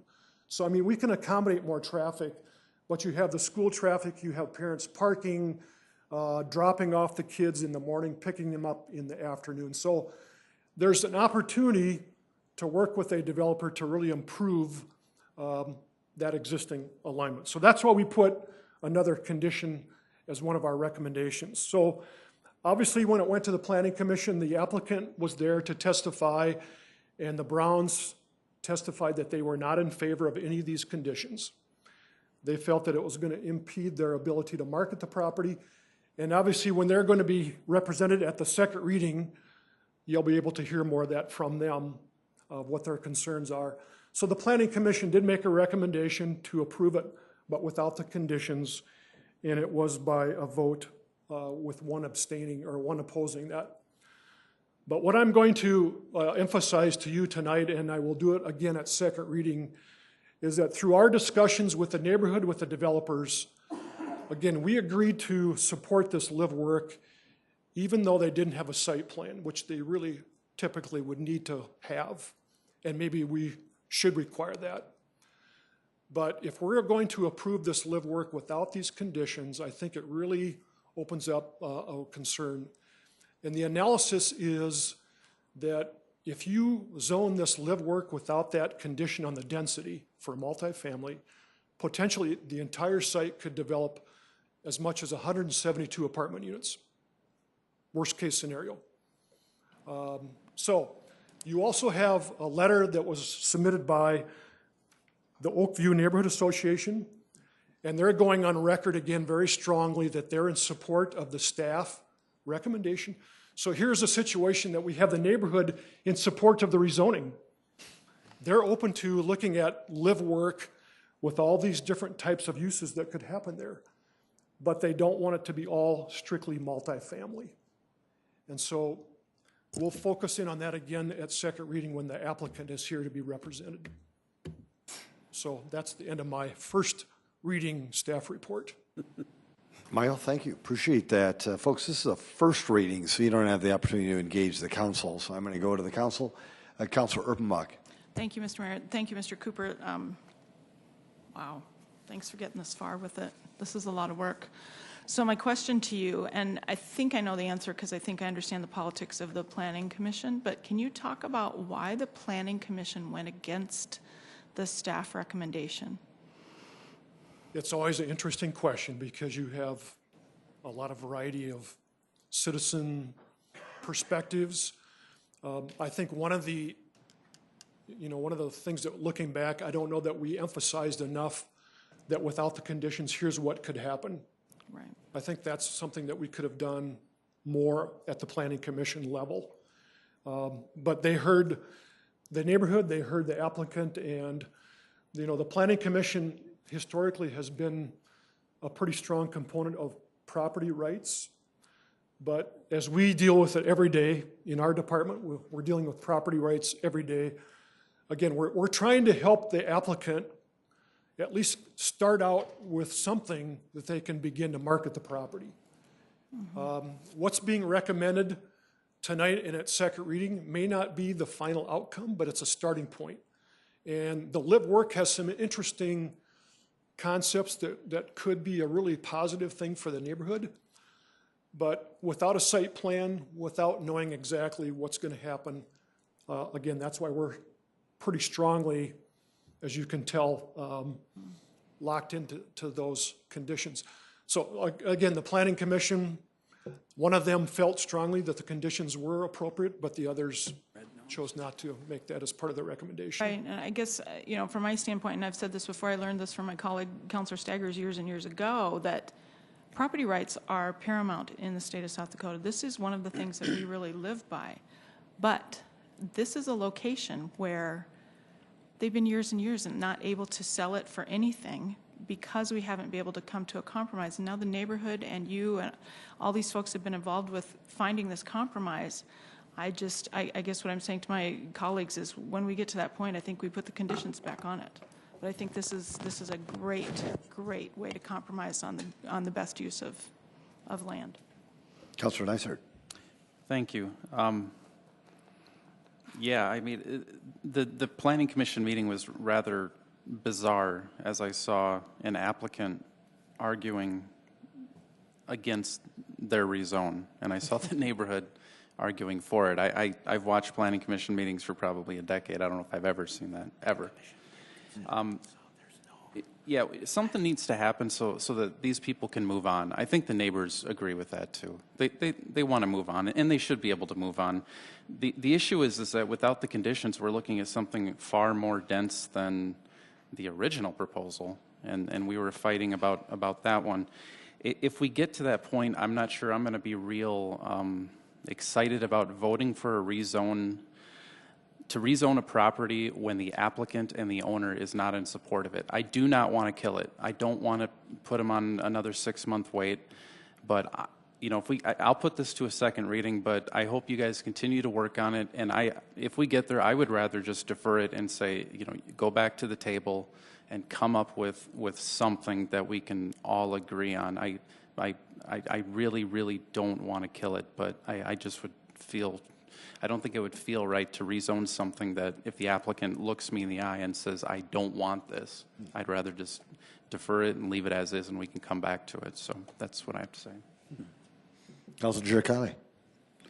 Interesting. Well, two similar but yet different arguments by Councilor Erpenbach and Councilor Neitzer, because my first inclination was to consider offering an amendment during a first reading, which I don't think I've ever seen happen in 3+ years, but also realizing that in fairness to the applicant and announcing beforehand, I mean, at this point in time, I do believe that I would be making that recommendation to, or motion to amend at second reading to include the conditions that staff has recommended.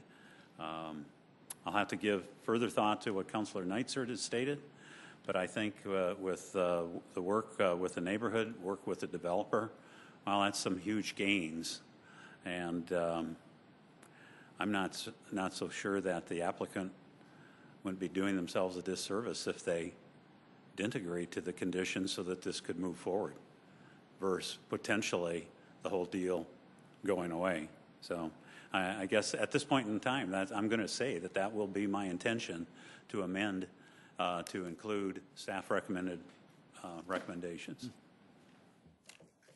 Yes, Councilor Starr. Yes, thank you, Mr. Mayor. You're welcome.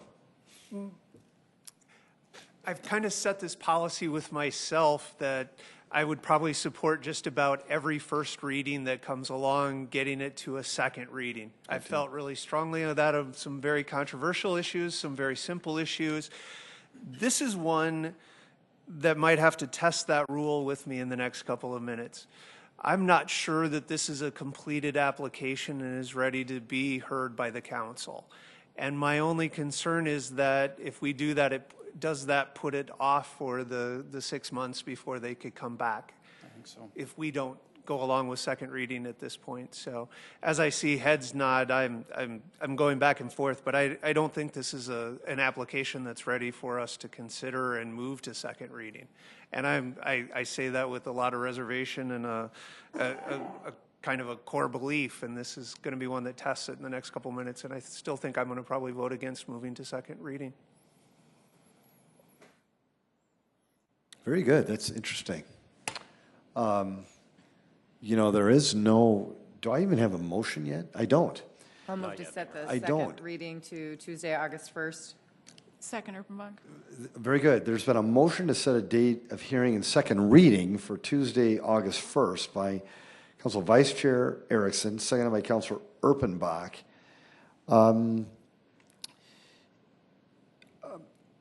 David Fife, where's David? David, up there at that podium, if you wouldn't mind, just to lend some context to Councilor Starr's comments,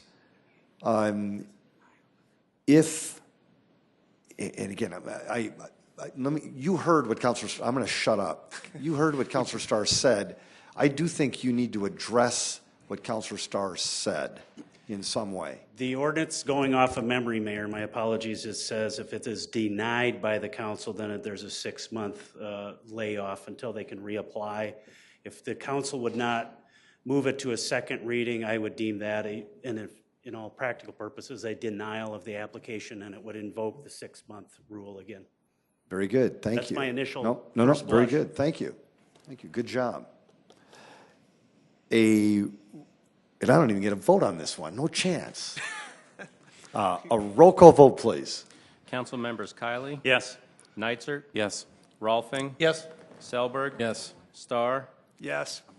Erickson? Yes. Erpenbach? Yes. That has passed 7-0. Very good discussion. I enjoyed that one. Item 35. Set a date of hearing and second reading for Tuesday, August 1st, 2017 at 7 p.m. for item 35. Thank you. An ordinance of the City of Sioux Falls, South Dakota, rezoning property located at 4000 South Ellis Road from the AG Agriculture District to the RD1 Twin Home Duplex Residential Suburban District. Petition number 6687-2017 and amending the official zoning map of the City of Sioux Falls. Planning Commission recommends approval 6-0. Jeffrey? Anything to say? Sure. Go right ahead, Okay, Jeffrey. thank you. This is in the Southwest District. It is a existing 1 acre site with a home on it, and it's zoned ag on just to the north of 48th Street. The existing single-family home, the property owner himself is requesting to rezone it to RD1 in the hopes to construct 2 single-family homes or a twin home on the property, and Planning Commission recommended approval.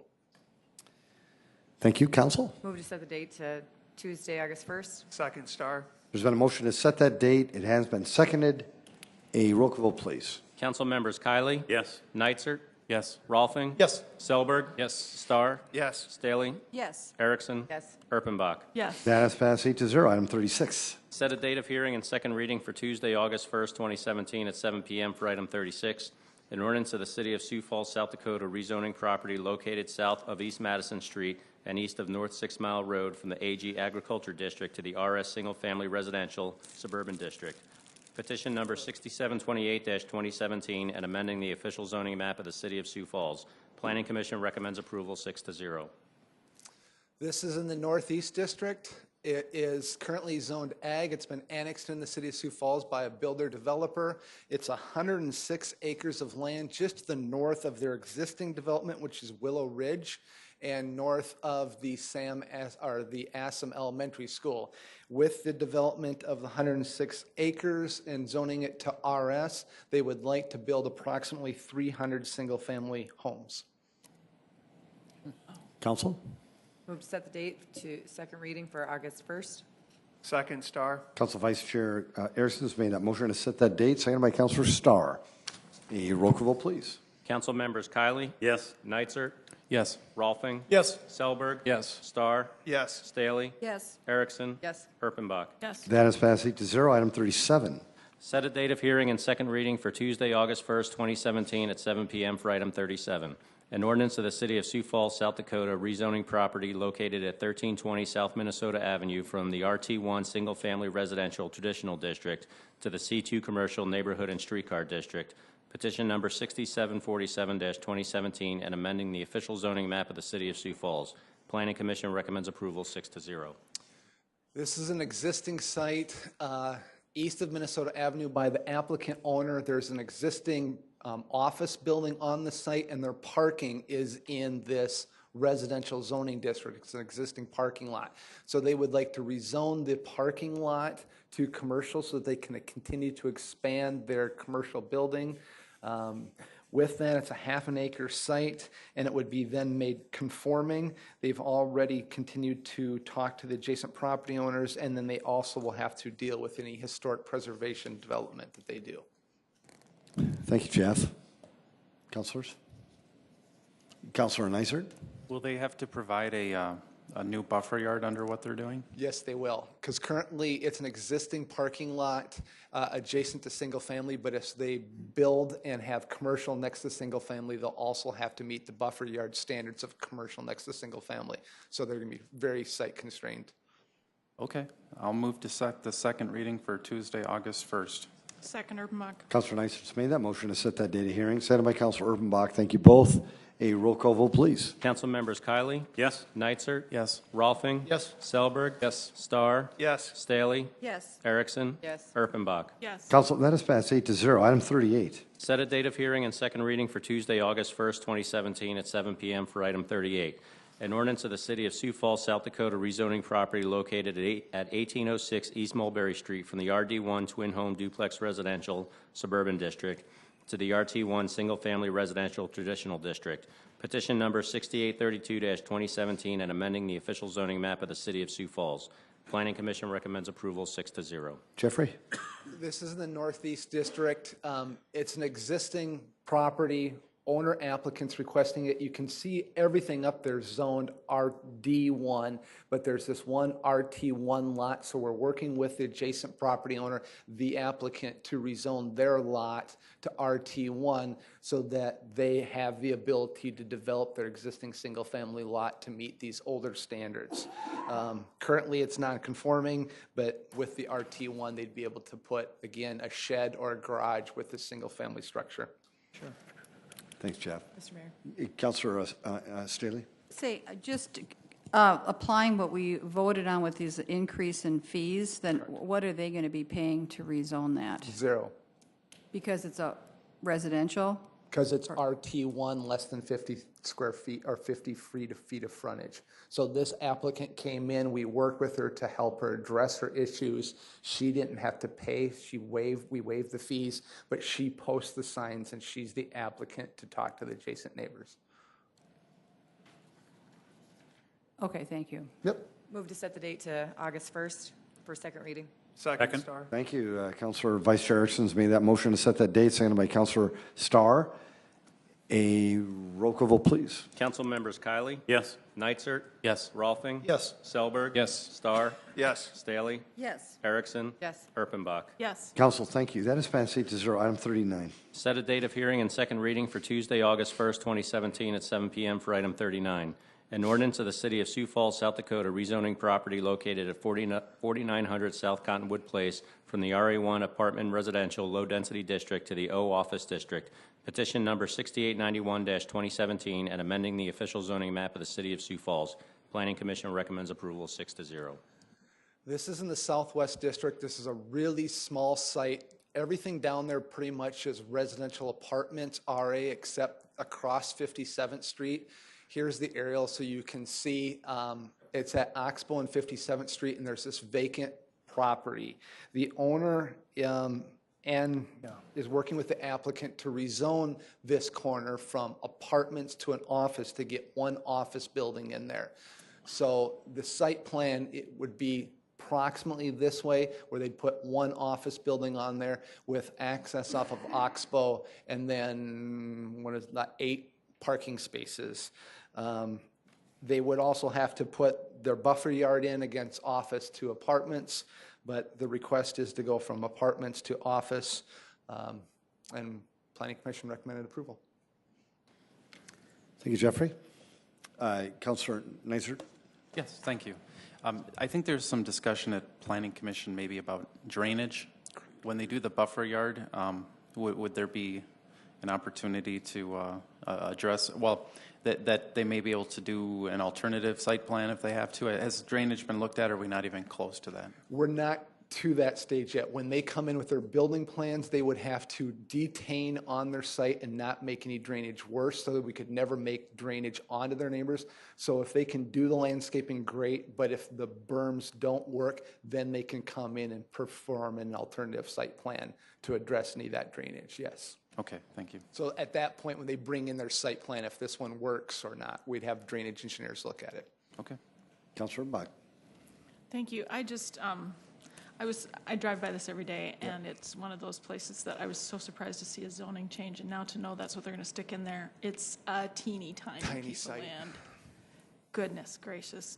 So my question is, what do the neighbors think of this? I mean, it used to be way out of town, right, when it was built, I'm sure, and it's this little quiet lake neighborhood, and now we're going to put that right up on them. I just wondered what the neighbors thought, and are we having a public meeting for the neighbors for this? They have had a neighborhood discussion.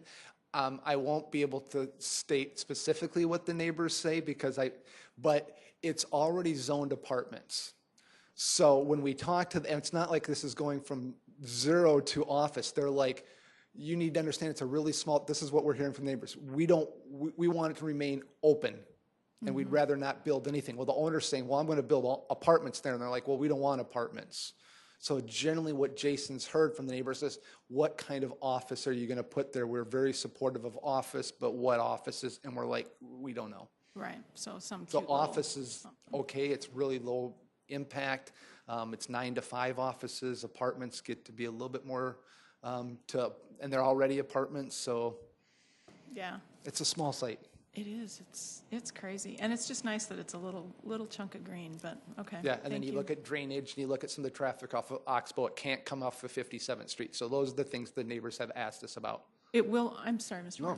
It will only be that one in and out off of Oxbow. There won't be an in and out on that Cottonwood Place, which is essentially a driveway into that Correct. little development. Yep. Okay. Don't like it, but. Councilor Rolfing. Yes, my only concern about this, I think it'd make a neat little place for an office building, but is the size of the office building. There will be some constraints on that so that we don't all of a sudden get a two-story jobby in there and There always is, because the issue with the size of the buildings is they have to meet parking standards. So the size of the building is really restricted by how many parking spaces they have. And so then they go, well, we can't build a 4-story or a 60,000 square foot office building because we can't meet the parking standards. So you really look at the parking quickly. Okay, good, thank you. Jeff, are you allowed to, could they put parking underneath the building? It becomes that same constraint. Yes, they could put parking underneath that. They could do additional parking because it becomes so cost prohibitive to do that type of parking. Surface parking, it's a small site. Yeah. Thank you. Thank you. Move to set hearing for second reading on Tuesday, August 1st, 2017. Councilor Rolfing, thank you. Second, Selberg. Thank you, Councilor Selberg. A roll call vote, please. Council members Kylie? Yes. Neitzer? Yes. Rolfing? Yes. Selberg? Yes. Starr? Yes. Staley? Yes. Erickson? Yes. Erpenbach? Yes. That has passed 8-0. Item 40. Set a date of hearing and second reading for Tuesday, August 1st, 2017 at 7 p.m. for item 40. An ordinance of the City of Sioux Falls, South Dakota rezoning property located at 3201 South Theodore Avenue from the O Office District to the RA1 Apartment Residential Low Density District.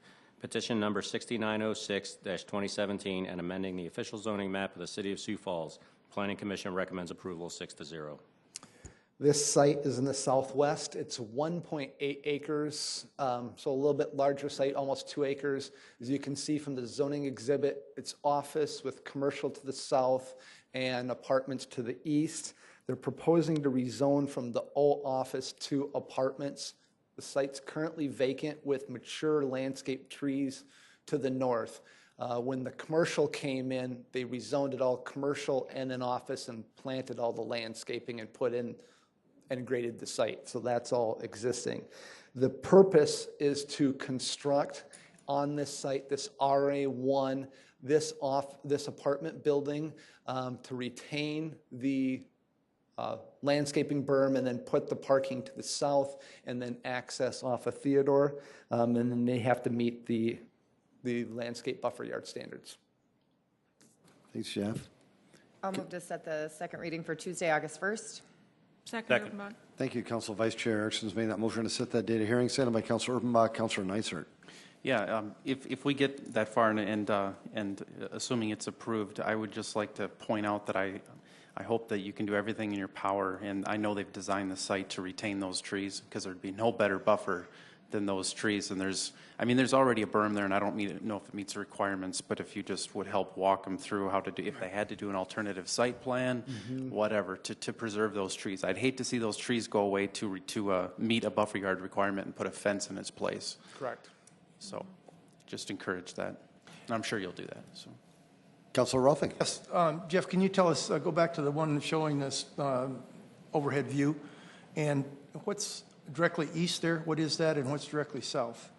Directly south is the Ace Hardware and the previous Sanford Clinic. Sanford Clinic is relocating. To the southwest is the Cliff Avenue Greenhouse landscaping. So then you have Walgreens is there, and to the east is the apartment complex that came in 4 or 5 years ago. Got it. Thank you. Yes, Councilor Chirkai. Thank you.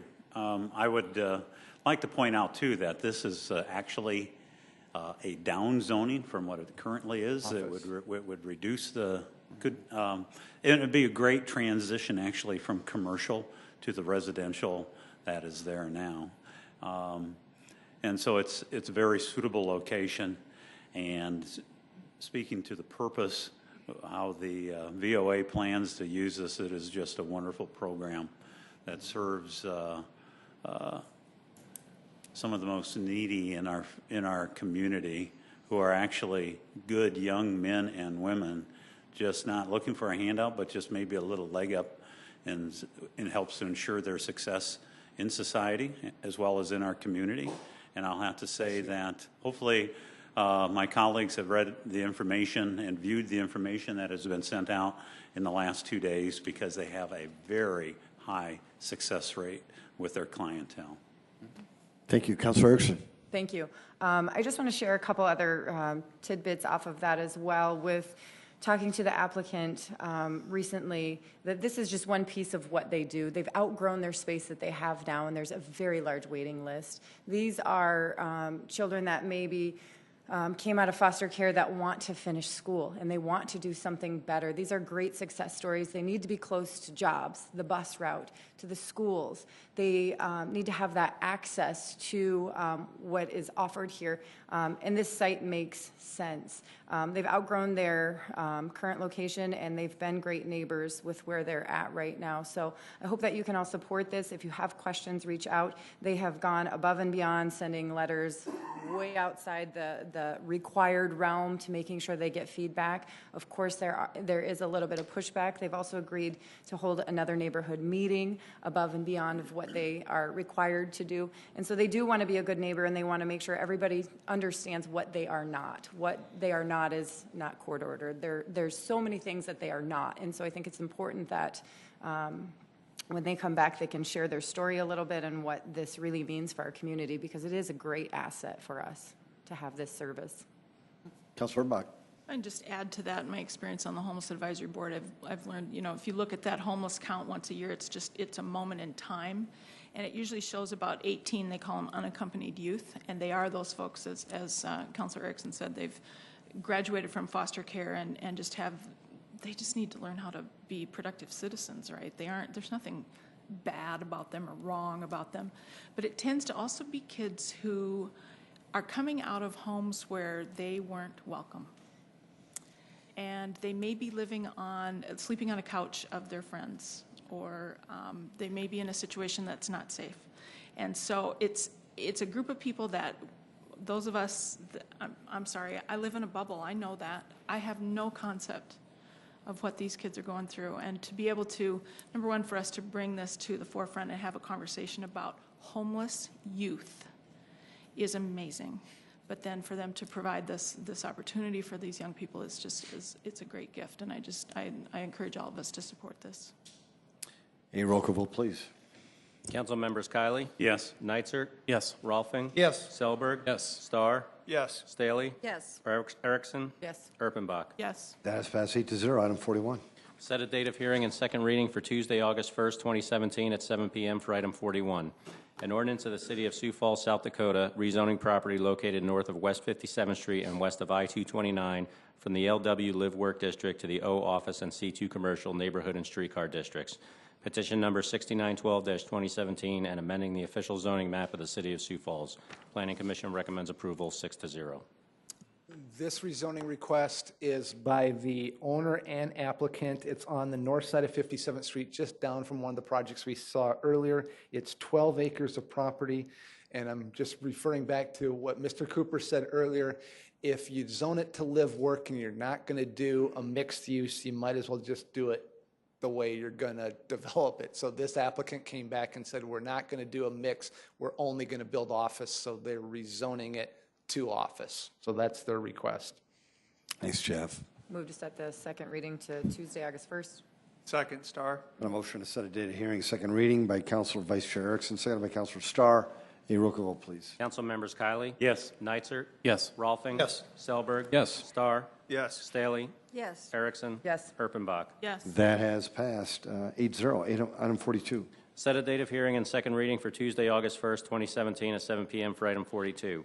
An ordinance of the City of Sioux Falls, South Dakota, rezoning property located at 5509 North Quarry Avenue from the C2 Commercial Neighborhood and Streetcar District to the I-1 Light Industrial District. Petition number 6937-2017. And amending the official zoning map of the City of Sioux Falls. Planning Commission recommends approval 6-0.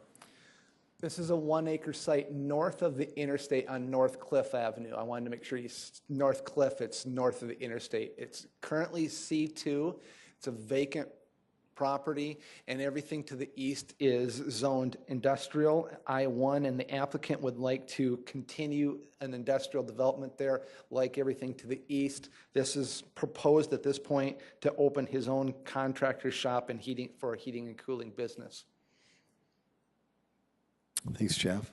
I would move set the date hearing for Tuesday, August 1st, 2017 for the second reading. Second. Councilor Rolfing's made a motion to set the date of hearing, seconded by Councilor Chair Kiley.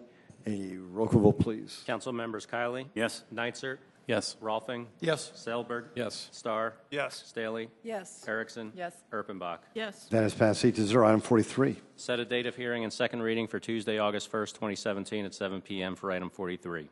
An ordinance of the City of Sioux Falls, South Dakota rezoning property located at 3810 North Greer Avenue from the O Office and RA2 Apartment Residential Moderate Density Districts to the LW Live Work District, petition number 6938-2017, and amending the official zoning map of the City of Sioux Falls. Planning Commission recommends approval 6-0.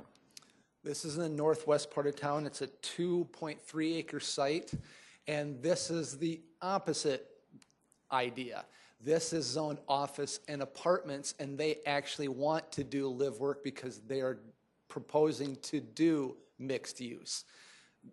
This item and the next one, so I won't have to do as much detail on the next one, is an apartment complex with a proposed daycare on the lower level. So in daycares and apartments, you would need to do live work. Otherwise, you'd have to have them separate in separate buildings. So that's their proposal, is this daycare facility on the lower level with apartments on the upper level, which is, that's a phenomenal idea. And so they're going to open it up. Councilor Neisser. Yeah, I thought when I watched the meeting, I thought that was a great idea. It's just ingenious to have a daycare right there. So if you go back to the zoning map, where it kind of shows us, is the flag, I'm going to call it a flagpole, is a flagpole Yep. because Yes. because they have to have two accesses? Is that why that's there for fire, or why do we have They a flagpole? don't necessarily have that, but at the same time, that's the ownership that they have currently. And so when they're buying that, and again, I don't know all the, it may be a better question for I mean, the it's applicant. already there, so Correct. okay. But with the apartment complex and everything else that you've dealt with historically, City Council, you know these apartment complexes are going to be sprinklered and it's going to be a 4-story. So they're probably going to be able to go all to the north and to Cayman, but now they have a secondary egress. Okay, all right, thanks. Move to set the date to Tuesday, August 1st. Second, Starr. And a motion to set that date of hearing has been seconded. A roll call vote, please. Council members Kiley? Yes. Neitzer? Yes. Rolfing? Selberg? Yes. Starr? Yes. Staley? Yes. Erickson? Yes. Erpenbach? Yes. That has passed 8-0. Item 44. Set a date of hearing and second reading for Tuesday, August 1st, 2017 at 7 p.m. for item 44. An ordinance of the City of Sioux Falls, South Dakota rezoning property located at 2601 East 8th Street from the RA2 Apartment Residential Moderate Density District to the LW Live Work District. Petition number 6963-2017 and amending the official zoning map of the City of Sioux Falls. Planning Commission recommends approval 6-0. This is the same applicant as the previous one. This property is zoned RA2. It's just north of 10th Street and Cleveland Avenue. Vacant property that's been vacant for a really long time, and they are proposing to rezone it to live work so they can build a 4-story apartment complex with daycare on the lower level. Good. Council? Move to set the date of hearing. Erpenbach. Second, Starr. Thank you. Councilor Buck's made a motion to set that date of hearing, seconded by Councilor Starr. A roll call vote, please. Council members Kiley? Yes. Neitzer? Yes. Rolfing? Yes. Selberg? Yes. Starr? Yes. Staley? Yes. Erickson? Yes. Erpenbach? Yes. That has passed 8-0. Item 45. Set a date of hearing and second reading for Tuesday, August 1st, 2017 at 7 p.m. for item 45. An ordinance of the City of Sioux Falls, South Dakota approving gratuitous transfer of real property. Mark, evening. Good evening, Mayor and City Council. Tonight starts 3 items on the council that relates to the Glory House land transaction. Mike Cooper is here along with Jake Kwasny from Lloyd Companies. Dave Johnson did have an earlier commitment, and so he was not able to stay till this hour.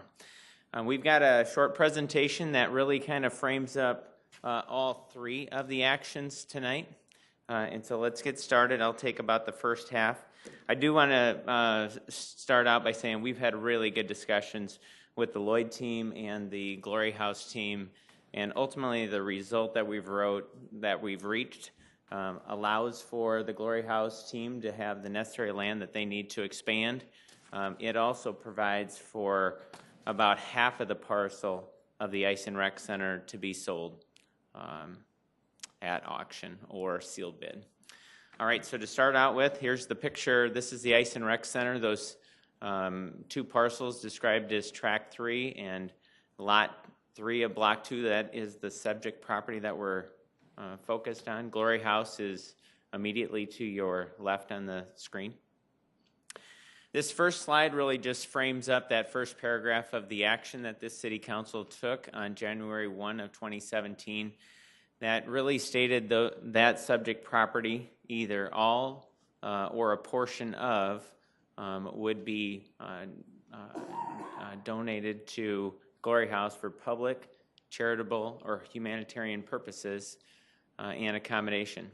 The project definition, based on the Lloyd and Glory House team, is that their goal is to develop and construct improvements on the property to provide a minimum of 72 affordable housing units. There are some covenants that are in this conditional gifting agreement that we'll take you through. The property shall be used, and this is the state law test, the property shall be used for the public, charitable, or humanitarian purposes and accommodation.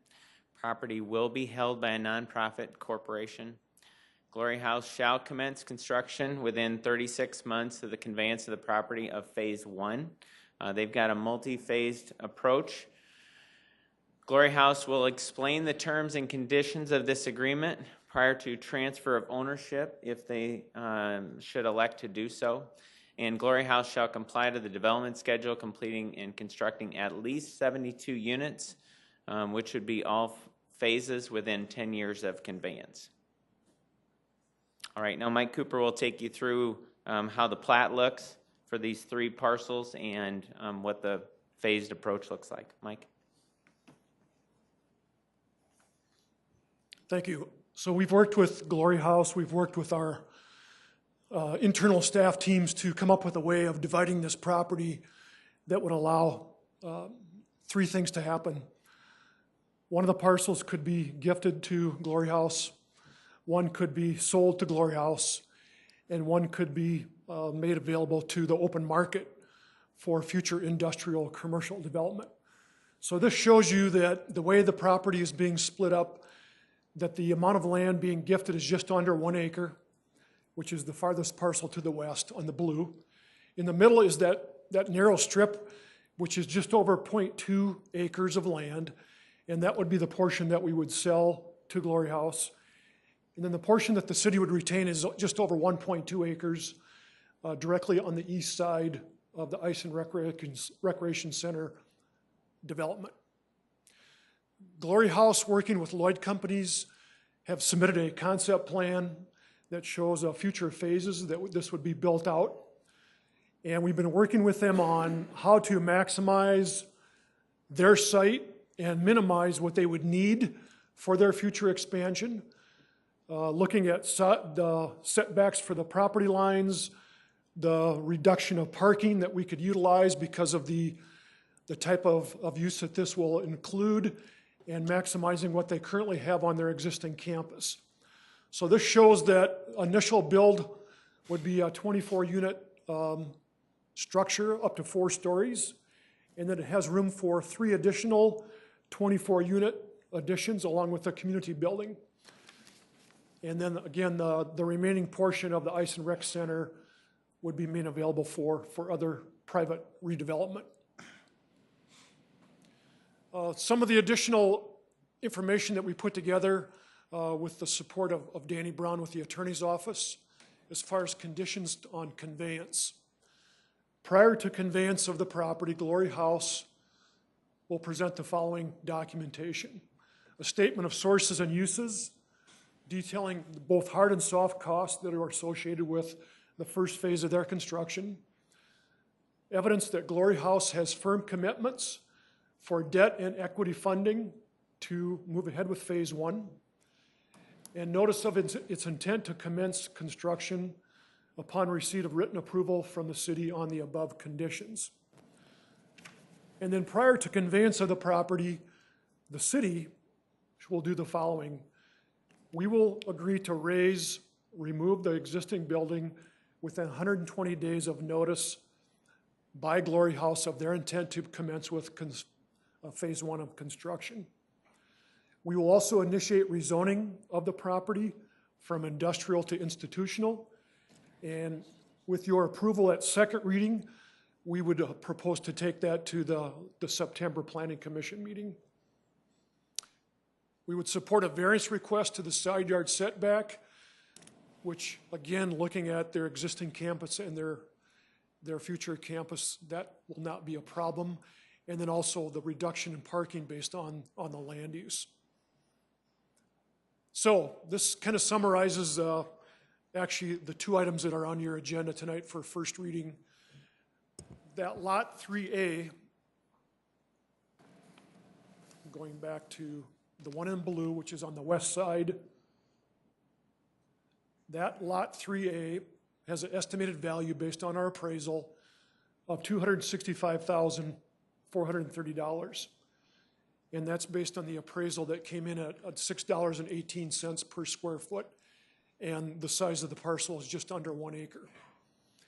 The parcel, Lot B, that we would agree to sell to Glory House at a cost of $50,000 is based on 90% of the appraised value.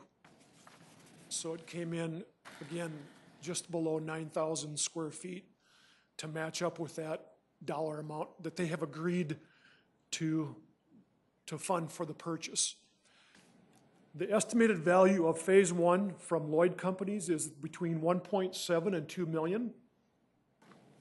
There's a number of funding sources that they're going to pursue to move ahead with phase 1. And then estimated value of the total build out of at least 72 affordable housing units, but also providing for up to 96 with their concept plan, would be in that range of $7 to $10 million of investment. So when we look at what we're gifting in terms of value of land, as well as the reduced price of the parcel that we're selling, you can see that how that equates to the overall investment for the development project. So I get to do the wrap up. We have worked together through this. There's been a lot of internal and external meetings with the city team, with Glory House, with Lloyd Companies. But we've come to you tonight to get this far through collaboration, a lot of communication, and finding that common ground to get to where we want to be. And so we are in support of having you set those 2 items for a second reading. And then we'll come back later tonight with the 3rd item, which is declaring this entire property as surplus. So with that, we'll stop if you have any questions. Thank you, Michael. Thank you, Mark. Really appreciate the incredible amount of effort. Council, any thoughts? Councilor Staley? Thank you.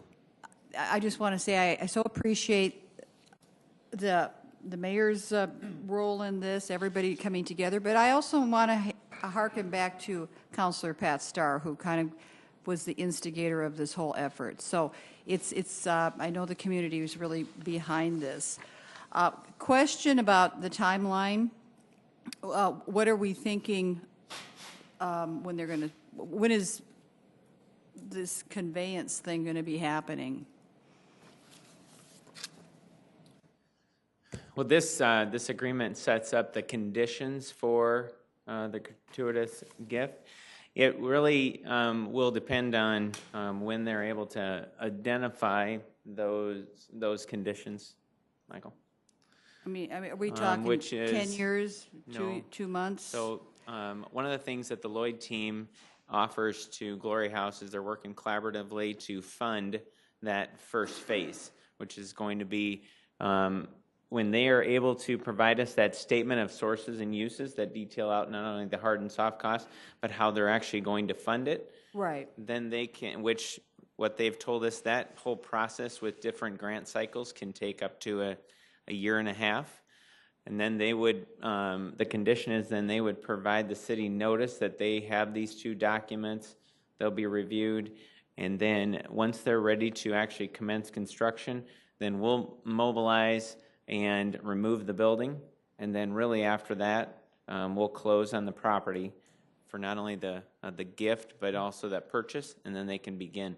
So I think it'll heavily depend on their ability to gain grant funds, raise capital funds, but really we'll be waiting for them to meet those first two criteria before the conveyance actually begins. So is there an expiration date on this offer?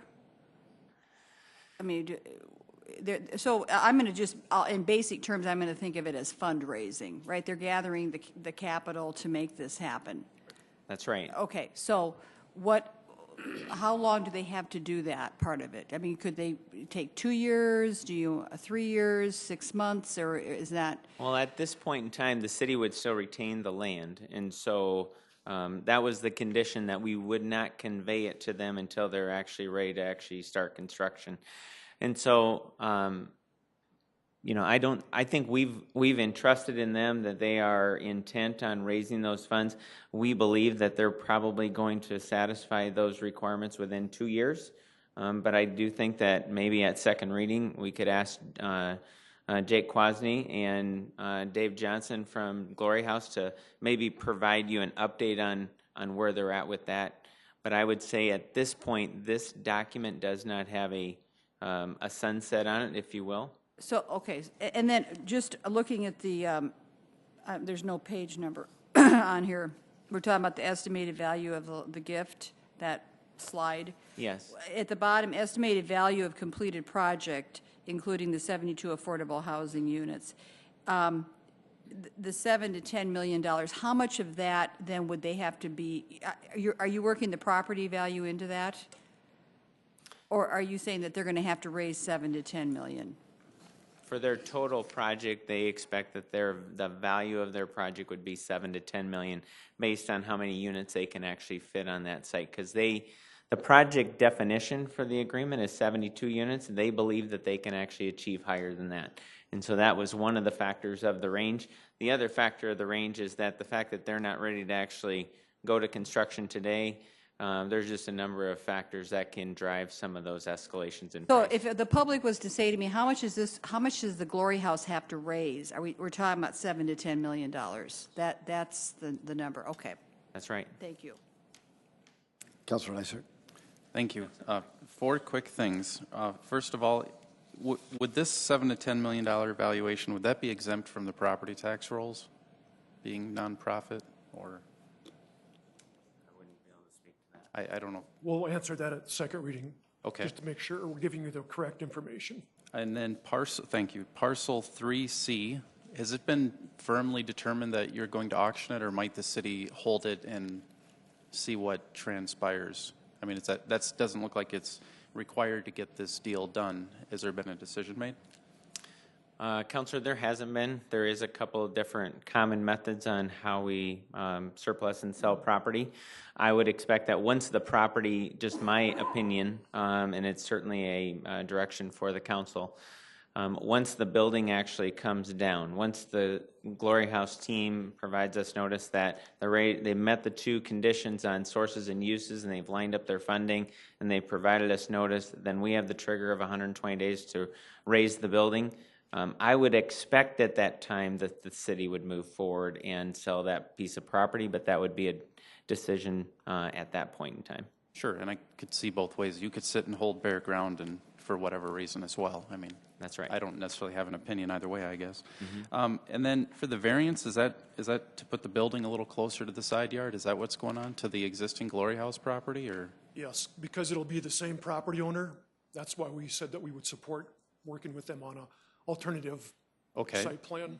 And then it's just interesting to note, it looks like it would require 1 or possibly 2 other boards to approve it to make these things happen. But I don't see that be a problem. But the other thing would be for the parking. Is that going to be like an alternative site plan for parking to reduce it? Yes. I'm guessing it's on the idea that this particular client base generally doesn't have as a car. Correct. And so the parking requirement is assumed to be less than a typical apartment complex. Correct. Yep. Okay. That's- Thanks.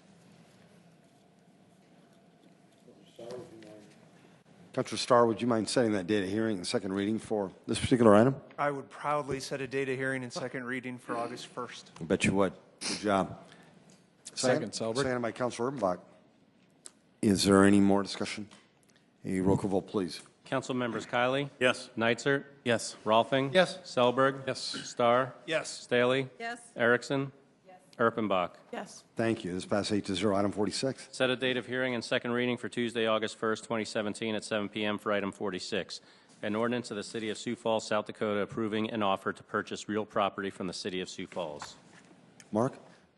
This item is to actually move that item forward for the sale of that Lot 3B for the purchase price of $50,000. Thank you. Move to have second reading on Tuesday, April 1st, 2017. Second, Star. Councilor Starr, good idea. A roll call vote, please. Council members Kylie? Yes. Neitzer? Yes. Rolfing? Yes. Selberg? Yes. Starr? Yes. Staley? Yes. Erickson? Yes. Erpenbach? Yes. Very good. That is passed 8-0. Good job, Council.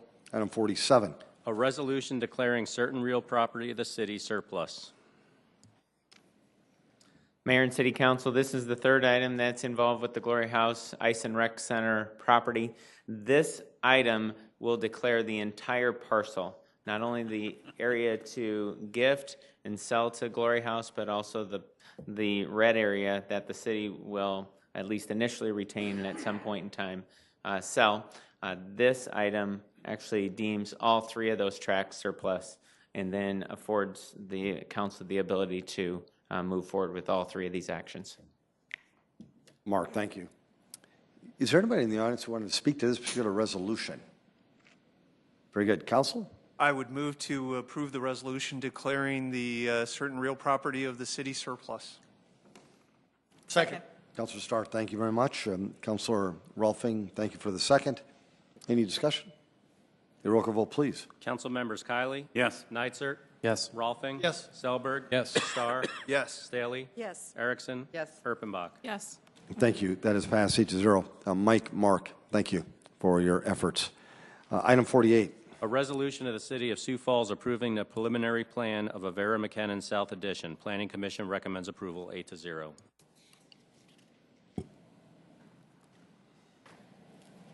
Does anyone?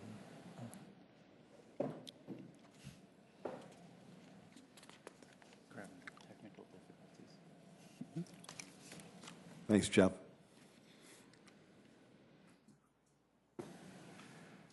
The 48, it's in the southwest.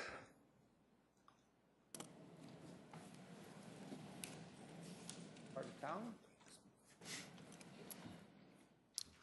And this is the preliminary subdivision plan. The preliminary subdivision plan, thank you, Jim, is the layout for the lot and blocks and the drainage, the water, the sewer, and the road alignment. So for Avera McKinnon, this is their preliminary subdivision plan.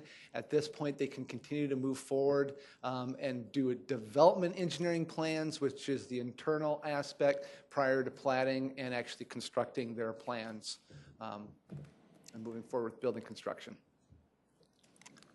Thanks, Jeff. Is there anybody in the audience who wants to speak to this particular resolution? Council? Move to approve Erickson. Second, Kylie. Council Vice Chair Erickson has made a motion to approve this resolution, seconded by Councilor Chair Kiley. Councilor Neisert. Absolutely no problem with this. This is a great project. I'm just curious, looking at this, it looks like it's essentially, usually you'd see like lot and block layouts and things. I mean, is this, I mean, I see a road and is this a PUD and then they still have to bring in a development plan for They're that? bringing in their initial development plan forward to Planning Commission, correct? But this is their preliminary subdivision plan for lot and block layout for utilities. So all their utilities are going into that road alignment, and then they'll bring forward their developer's engineering plan for more details. Okay, so it's complete as presented for this step. Correct. Got it. Thanks. Very good. A roll call vote, please. Council members Kylie? Yes. Nitzert? Yes. Rolfing? Yes. Selberg? Yes. Starr? Yes. Staley? Yes. Erickson? Yes. Erpenbach? Yes. That is passed 8-0. Thank you. Item 49. A resolution advising and giving consent to the appointment of members to certain citizen boards, those being Jennifer Dumke, Thomas Keller, Pamela Merchant, and Shelley Sovold, all to the Board of Historic Preservation. Is there anybody in the audience who want to speak to this item? Councilors? Move approval, Rolfing. Thank you, Second. Councilor Rolfing. Second, Urbanbach. Thank you, Councilor Erpenbach. A roll call vote, please. Council members Kylie? Yes. Nitzert? Yes. Rolfing? Yes. Selberg? Yes. Starr? Yes. Staley? Yes. Erickson? Yes. Erpenbach? Yes. That is passed 8-0. Item 50. Report of the Sioux Falls Districting Commission. Recommended plan to adjust council district boundaries.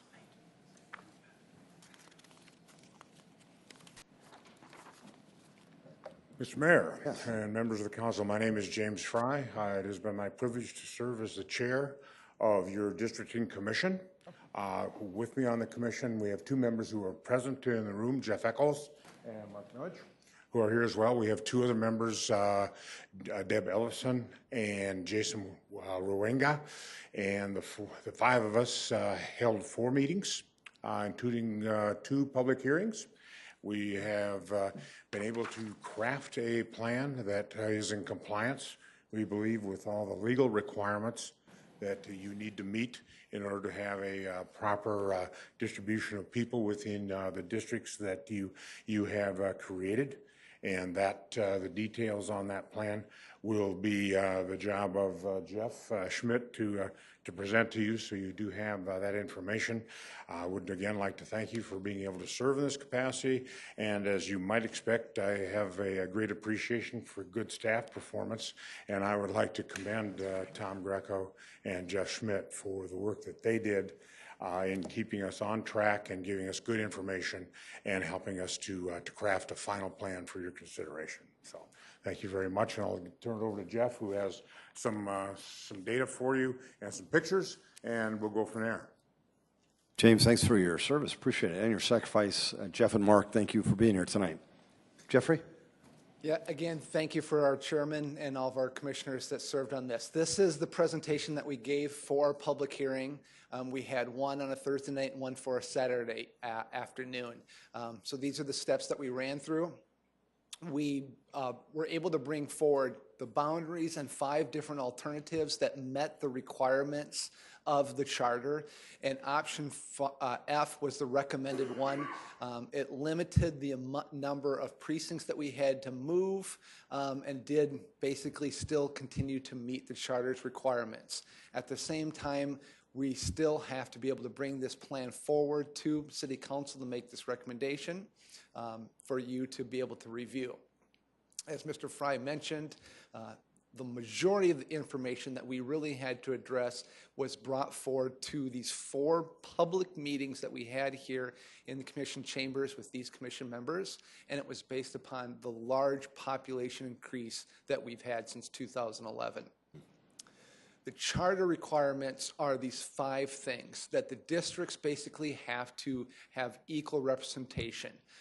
As I always try to give the analogy, it's you have this pie and you can't have 5 pieces of the pie and they can't be unequal, because then you have unequal representation. The second one is that they should be contiguous. Number 3, that we have 2 counties, and so how are you dividing them across the 2 counties? Number 4, the number of the districts in more than 1 county should be as few as possible. And then number 5 is you don't want to elongate any of these, again, to represent basically the voters and the elected officials. So this was our original existing boundaries that we had back from 2011, bring them forward to 2017, and you can see the disparity that we had in the various districts that we had to work forward to correct. And with option F, we were able to address that issue. At the same time, I'll just point out what the commission really tried to do here is And again, since we have a larger audience today than we really did at some of our public meetings, what we tried to do here is the growth is really towards the south and continuing to be to the south. So we tried to lessen some of the growth in the south areas and give more population in the core in some of the north areas, so that hopefully as we continue to see more growth, we won't have as fast a need to address this over and over again. So even though option A and B addressed that, as the commission members brought in option F, that really addressed this long-term growth need. So here's where you can start to see we moved 1, 2 in, we moved 3, 7 and 3, 8, 5, 15 moved, and 2, 14 were the ones that were moving and addressed our charter requirements. Oh, and also, excuse me, I missed 1, 8 was in the southwest and was able to move. The plan in the final steps is deemed adopted unless disapproved within 21 days. That's how the charter is set up. It's approved unless disapproved. And so at that point, at the same time, we're going to be able to go ahead and start to amend the ordinances to reflect these changes. Are there any questions for the commission members, for the city clerk, or myself? Jeff, before I go to the council, is there anybody in the audience who wants to speak to this item? Very good. And Jeff, before we go to the council, could you go back to the slide that talked about the citizen folks that volunteered their time, talent, on this? Yes, sir. If you wouldn't mind just reading their names again, because we didn't pay them a dang dime to do this. That's right. Mr. Greco did give us donuts one day. So that was Thomas, okay. Thank you. Thank you. Mr. If you wouldn't read their name. Mr. Fry, Mr. Waringa, Mr. Millage, Mr. Eckhoff, and Mrs. Ellefson. So again, they not only had to participate in these meetings, these public hearings on their own time, but again, as you are well aware, it's the time they have to put in outside of the meetings that were really the obligation, and they did a wonderful job. Jeffrey, thank you. Councilor Vice Chair Erickson. My question is how, what do you do moving forward to communicate to those folks that got moved districts? So 3, 7, 3, 8, 1, 8, 1, 2, 5, 15, 2, 4. How do you communicate to them and say, oh, by the way, you're now in the central district? Correct. So I'll be able to answer that. So in preparation for the next election, we have budget, well, we haven't yet. We've proposed it within the budget to be able to send among some other precincts, each of the precincts that moved, each of the registered voters that moved as a result of the district and commission. So we'll send them a postcard, much in the same way we did last time, indicating what precinct number they're in. None of these should have different polling places from the general election and even our municipal election, but we'll still let them know. Okay, and if I can have one follow-up. So if someone has a burning desire to know today, did my district change? Because they might look at this map and go, gosh, that looks like me, or I might know my district. Can they call you and they would be able to? They certainly can, and we indicated that we had several meetings. It's also posted on our on the council's website. It's on Sire here. We did have about a 35-day comment period, but certainly if people do ask, then we could show them. We also have just on our elections webpage links to figure out what precinct you're in, but that won't be updated until the council takes action, and we're working together on updating the ordinances, and that stuff will get updated within the state system, and it'll be official. So anticipating September 1st is when that stuff, if we are able to stay on track, which right now it looks like we're able to, September 1st, it'll become effective, and we'll be able to have those changes made and implemented. Wonderful. Thank you for your information. You are always so good at the details. I appreciate that very, very much. Thank you. Good job, Tom. Councilor Neisert. Yeah, first of all, I want to say thank you to all of the members on the commission, including, I think, 1, 2, 3 that are here tonight. I watched the meetings. I really appreciated it. What I liked about this is there's natural boundaries, geographic boundaries, and there seemed to be the least disruption for the least amount of people, given the other options that you had. And then, on a personal note for all of us, I don't think anybody was districted out. That could have occurred, and then you can't run for re-election for what it's worth. I think from what I noticed with mine, I think I might be losing Riverview Heights, which is one of the most beautiful areas in the entire city. incredible. So I think Thank you. I think Councilor Erpenbach is now going to get that. But I do take the other half of Kingswood Valley back from Councilor Selberg, so it's going to make that whole rummage area whole in the Northwest District. So there you go. So natural boundaries. Thank you. Good job. Councilor Staley. And I just have to say again, this was such a rewarding process because we got to look at all the applicants. We got to rate you. I feel so good about all of you in the service that you put in. I know it was a lot of work. And so I just wanted to say thanks. Councilor Selberg, thank you. Thank you, Mr. Mayor. I would reiterate, thank you all for your service. I know that, as the mayor said, you don't get paid a dime for all the time you put in. I know we've got some folks on the annexation task force, too, that are volunteers, and thank you so much for your efforts. And on a personal note, should I ever decide to run for office again, I'd like to thank you because it looks like, if I'm reading right, you gave me quite a few less doors to knock on next time, so thank you very much. So anyway, thank you. Appreciate your efforts. Thank you. Councilor Selberg, thank you. And I'm embarrassed. Do we have a motion? Yeah. There's no action, Mr. Mayor, just the submission of the report and the report Oh, there's itself. no action. No action Very unless good. the council disapproves it within 21 days. Well, very good. I don't get the sense that they're going to disapprove it. And again, the council's reiterated, thank you. The mayor has reiterated, thank you. And citizens of Sioux Falls, you should also reiterate thank you to these folks who gave their time, talent, and treasure. I can't imagine how much time was spent on this, but great job. Chairman Fry, thank you. Mark Milich, thank you. And we've got Jeff in the background, too. Thank you, as well as the other two. Great job. Item 51. Discussion and decision by motion and vote on the selection process for a vendor to provide financial audit services for the City of Sioux Falls. Mr. Chair? Councilor Staley? I would like to make a motion to procure our request Point for of order. proposal. We need to offer public input before we take any motions. Very good. Thank you. Thank you. Thank you. Item 51. Is there anybody in the audience who wanted to speak to this particular item? Somebody going to explain it? Very good. Councilor Staley? Okay, so I'm going to make a motion to procure a request for proposal. Second, Star. There's been a motion to procure and request RFP, an RFP. Okay? to put this out for an RFP, yes. Okay. If I could discuss that? You bet. I've got a motion by Councilor Staley, seconded by Councilor Starr. Councilor Rolfing? Yeah, thank you very much. I think in this situation, an RFP would be ill-advised. In a note from Tom Huber today from the Finance Department talking about this, I got some information about the extensivity, if you will, of both size and scope of an audit of our city. It's very in-depth, and it is a significant staff commitment of time and money. The preliminary testing, preliminary field work that goes on begins November and December, and sometimes even into September.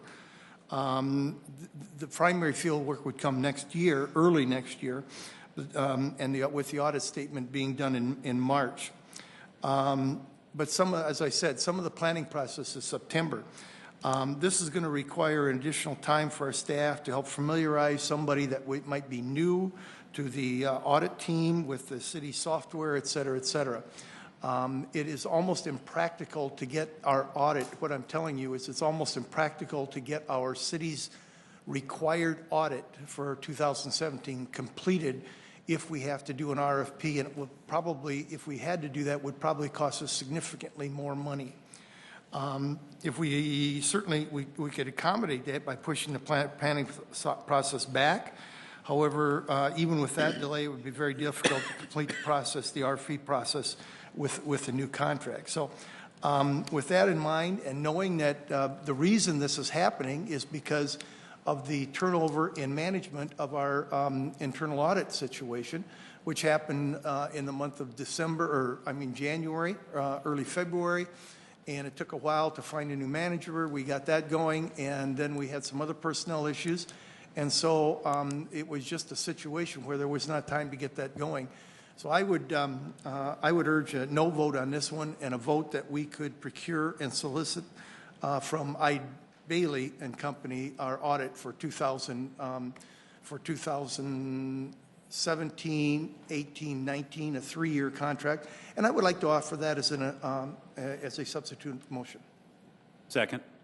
I don't get to speak to my motion? Councilor Staley, please, just take your time. Everything's going to work out just fine. It always does. Relax, please. Thank you. There's a substitute motion that's made by Councilor Rolfing, seconded by Councilor Kiley. Thank you. That has the floor. That has, very good. So there's been a substitute to the first motion. So we're going to, any discussion on the substitute motion? A point of order. I made the motion. I haven't even been able to explain why I made them. Would you like to speak, Councilor Staley? Yes, I would. Since I made the motion, I'd like to give my reasoning for that. Obviously, we're all well aware of that. Got to butt in and. Go ahead, Councilor Staley. Okay, what I wanted to say is, since 2011, that was the last time we put out an RFP. The company now is called RSM. We had 2 proposals that year. That company does governmental audits. It audits the school district. So and I wasn't aware of this, but then in 2014 there was nothing, no proposals went out. It was just given to Eide Bailey. Now we're being told again we're just giving it to Eide Bailey. And I think that it is healthy for our government to have, at the very least, to put this out to let other institutions weigh in on this. And by the way, RSM would like to weigh in on it. I think the citizens would like to know that we're putting this out for other sets of eyes to look at it. And I think it would be really healthy for our governmental entity to rotate the audit situation occasionally, because we don't know that things aren't getting a little cozy. And it just helps to get a fresh set of eyes on things. So that's why I think it's important to put this out, just to give the appearance that we're looking for other entities, giving them an opportunity to participate. And thank you for allowing me to say why I had the motion. Good job. You did a really good job, Councilor Staley. Thank you. Thank you. You're welcome. Did anybody else want to speak to the Councilor Neitzer? Yeah, I do have a comment, but I just wanted to clarify what the substitute motion was, just so we're really clear here. Could you just reiterate what your motion is? I will read it if I can get to my, is this mine? No, that's yours. Yeah. Here it is right here. My motion is to move to procure with solicitation from Eide Bailey and Company the audit for 2017, 18, and 19. Got it. A 3-year contract. Okay, thank you. So my comment is, when I did hear that there was maybe another interested party, I started making a few contacts, because another party comes out of the woodwork. I want to make sure that we're getting the best for our taxpayer dollar. But after having looked into it and hearing from finance, it was clear to me it would be imprudent at this point, because of the one-off with the turnover that we had at this late date, to make that change, because I just can't. I don't want to put things such as our bonds at risk and our rating and all of those things that would go into it of trying to rush an audit. So as much as I'd like to RFP at this point, I just don't think it's prudent, so I will not support going that route. Councilor Buck? Question about what the current contract has in terms of stipulations for adding to it. Does it have to be in 3-year increments, or can it be in 1-year increments? Scott's not here. Tracy's not. Tracy, you are here. Thank you. Councilor Ermbach had a question, Tracy, in regards to what if it was a 1-year contract or a 2-year contract versus a 3-year contract? Is that appropriate, Councilor Ermbach? Yes, it is. Thank you, Mr. Thank you. Mayor. Good evening. Tracy Turback with the Finance Office. My understanding is that the contract with Eide Bailey that went through the audit for 2016 essentially has been fulfilled. So any contract that you folks choose to enter into would be an entirely new agreement. Okay, thank you. So there are no stipulations in the current agreement that provide for any further extension. At least that's my understanding. Okay, thank you. Then, as much as it shocks you, it shocks me as well. I'm also somewhat in agreement with Councilor Staley this evening in terms of this idea of not doing an RFP on a more regular basis. But I am I also understand the ramifications of doing that right now. So I'm opposing Councilor Staley's motion, but I am really not in favor of Councilor Rolfing's amendment either. I believe we should go 1 year and do an RFP. And so I could make an amendment to that, or I can wait and see what conversation is. That's just me saying that. What would you prefer, Councilor Buck? I would be happy to make a motion to, okay, what I'm gonna do is make a motion to I'm doing an amendment or a substitute? Substitute. You can, Jim said. if I may, Mayor, you can make a motion to amend the substitute motion to change it from a 3-year term to a 1-year term. There you go. That is what I'm doing. I am amending the substitute motion from 3 years to 1-year contract. Second. Thank you for the help. Very good. It's been a motion to amend the substitute motion from a 3-year contract with Eide Bailey to a 1-year contract with Eide Bailey. That has been seconded. Any discussion on that? Mr. Mayor? Councilor Could Rolfing. I ask our internal auditor manager to maybe speak to that on some of the pricing and things like that that might be a hindrance to the city if we only went with a 1-year contract? Along with you might mention something or react to the implication that there was some funny business going on with Eide Bailey.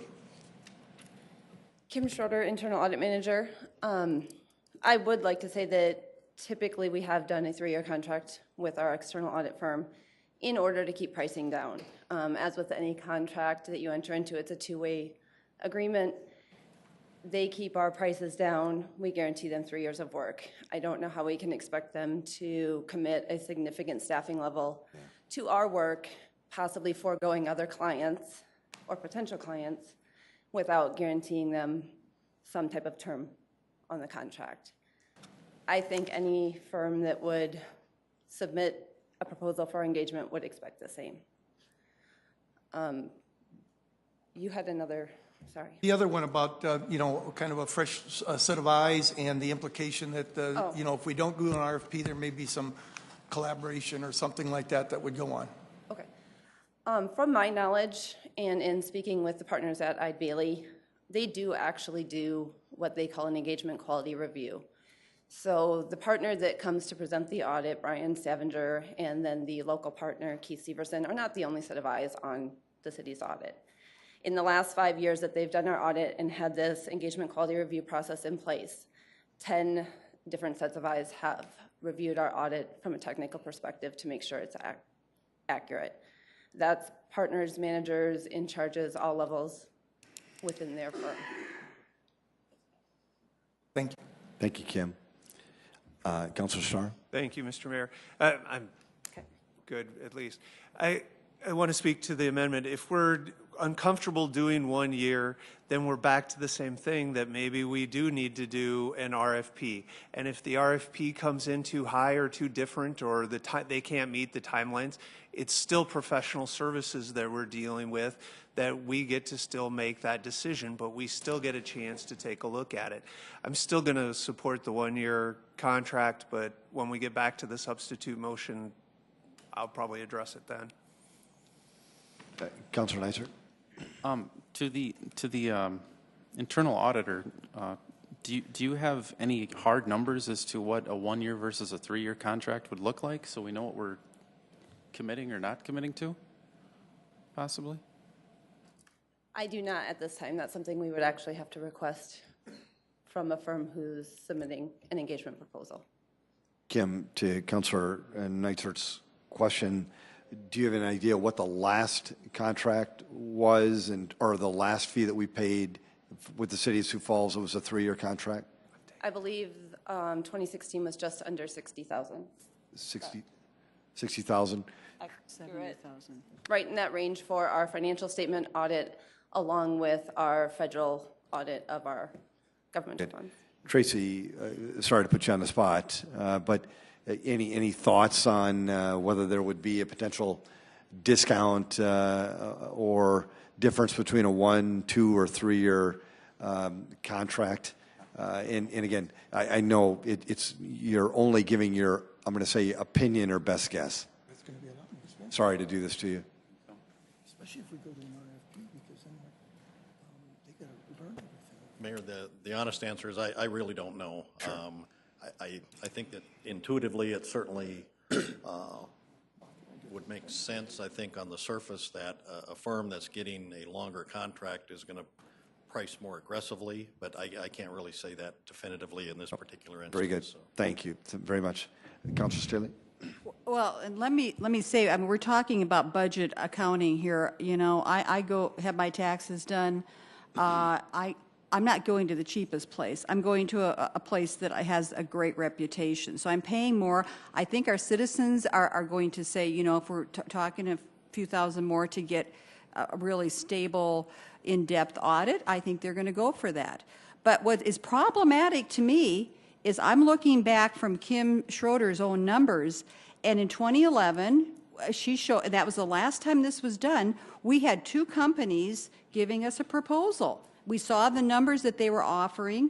I talked with John Schulte, the owner of RSM, who gave us the proposal in 2011. He said he was interested. He didn't even know that this was coming up. So, and he wasn't informed in 2014 that it was coming up either. So we're just handing this off to Eide Bailey each year.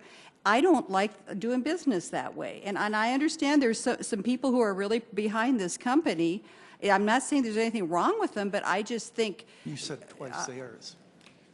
Councilor, continue, please. Yeah, so anyway, I think at the end of the day, the 1-year thing is fine if we want to do that, and then open this up to say, is there someone else in town or in the state or whatever that wants to come in and do the auditing of our city? But just giving Eide Bailey year after year after year the contract with no other people entering into it, I think is bad for our community. I don't think the citizens are going to like hearing about that. Councilor Chair Kiley? Thank you. And Eide Bailey has demonstrated year after year after year that they are a good, sound company to work with.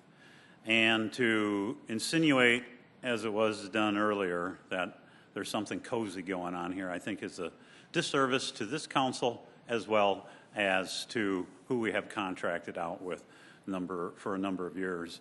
And in approaching other companies before this body's had the opportunity to discuss this, I think was improper as well, too. So I have concerns over that.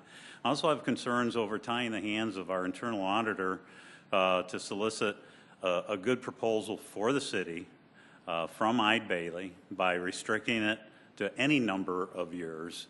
And I think that's what would happen if we do put in that restriction of 1 year. I think it limits the ability to potentially secure the best deal for the city.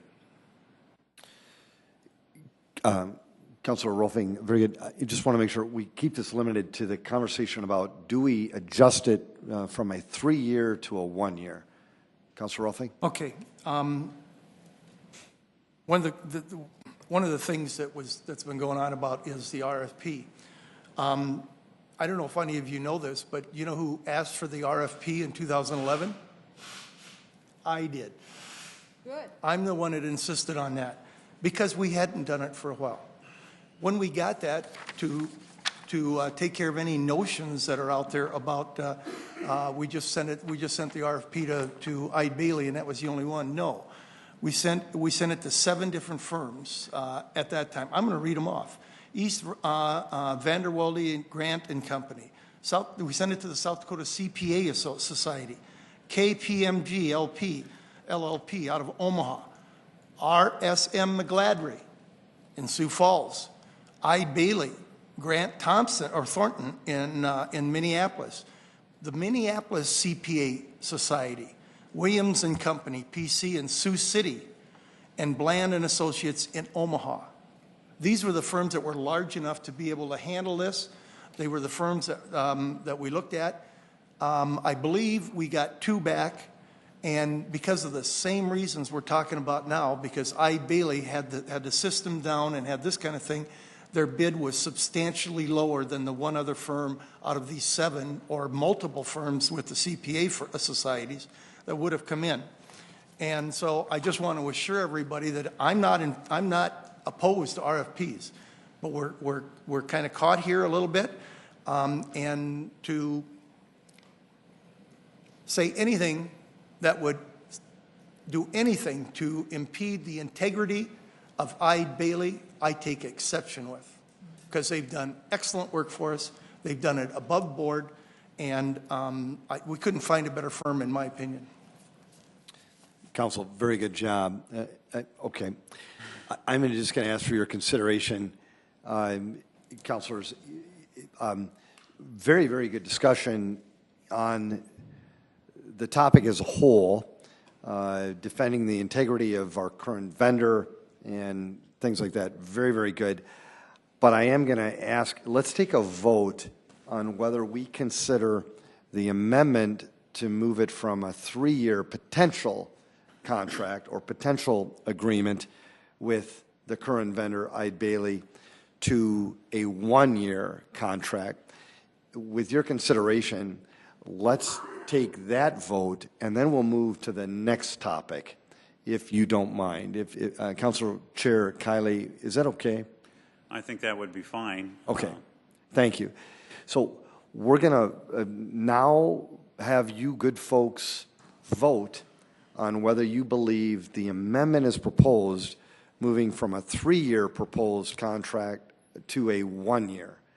I'm sorry, Councilor Selberg, I'm going to go to you, sir. Can I just throw something out real quick? No problem. There No seems problem to at be all. the big question here between what the savings would be between 1 and 3, or what the differences would be in this contract. Yes, sir. That's a question I have in my head right now. Is there, and I'm throwing it out there, maybe there is no way, can we defer this till the next time and we have a little more solid information to go on before we're making this vote? That's going to be real difficult without, excuse me if I may, Mr. Mayor? Sure. Without putting out an RFP, because if Eide Bailey comes back and says, here's my bid with 1 year, here's my bid with the 3, and then we decide to put it out for RFP, everybody knows what the limit is, or what the bid is from Eide Bailey, and Okay, it wouldn't be that's fair. a good answer. Just thought I'd throw it out. No, that was good. That was good. I appreciate it. I'm a business guy. I think that was good a question. That was a really good answer. Thank you.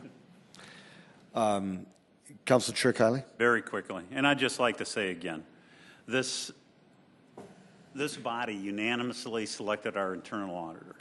She had unanimous support. Let's let her do her job, and let's let her make that determination with the solicitation of a proposal for Eide Bailey. Let's not tie our hands. Okay, well, very good. Citizens of Sioux Falls, you should be pleased. Now we're voting on whether to make this a 1-year contract versus a 3-year contract with the current vendor, Eide Bailey.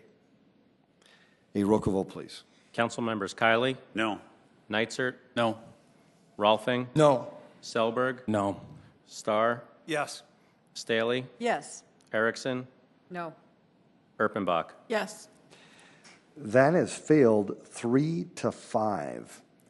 So now we've got the substitute motion that has us do the contract with Eide Bailey for 3 years. Procure and solicitation from Eide Bailey and Company for 3 years. For 3 years. Mr. Mayor, can I ask a question? Please, Council Vice Chair. I have a question for you, Kim. Erickson. I'm sorry, Director. My question to you is, I don't want to tie your hands. I have full faith in the job that you do for the audit division. So my fear is if we support and say, yes, 3 years, and you come back and go, gosh, I only wanted to do 2, or I don't want to tie your hands.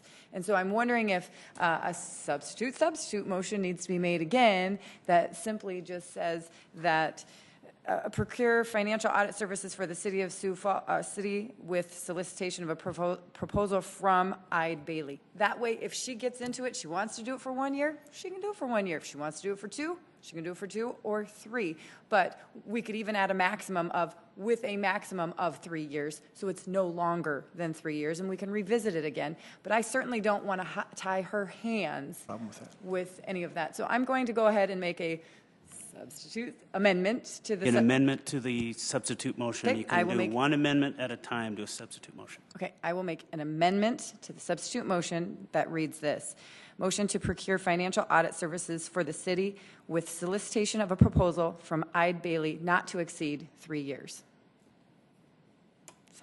Second, Erpenbach. Second as well. Thank you, Council Vice Chair Erickson. Kim, before you said, do you have a comment? I would support Councilor Erickson's amendment. Very good. Any other comments? A roll call vote on the, what are we calling this? An amendment to the substitute. Come here, David. Substitute. How many, 7 years I've been doing this. Have you ever had one of those? Finally. Amendment to the substitute motion. Thank you, David. Memory there, Councilor Erickson. A roll call vote, please. Council members Kiley, Yes. Nitzert, Yes. Rolfing, Yes. Selberg, Yes. Starr, No. Staley, No. Erickson, Yes. Erpenbach. Yes. That has passed 6-2. Do we have to vote on the substitute as amendment? Very good. Thank you, David. Any further discussion? A roll call vote, please. Council members Kiley, Yes. Nitzert, Yes. Rolfing, Yes. Selberg, Yes. Starr, No. Staley, No. Erickson, Yes. Erpenbach. Yes. That has passed 6-2. Good job, Council.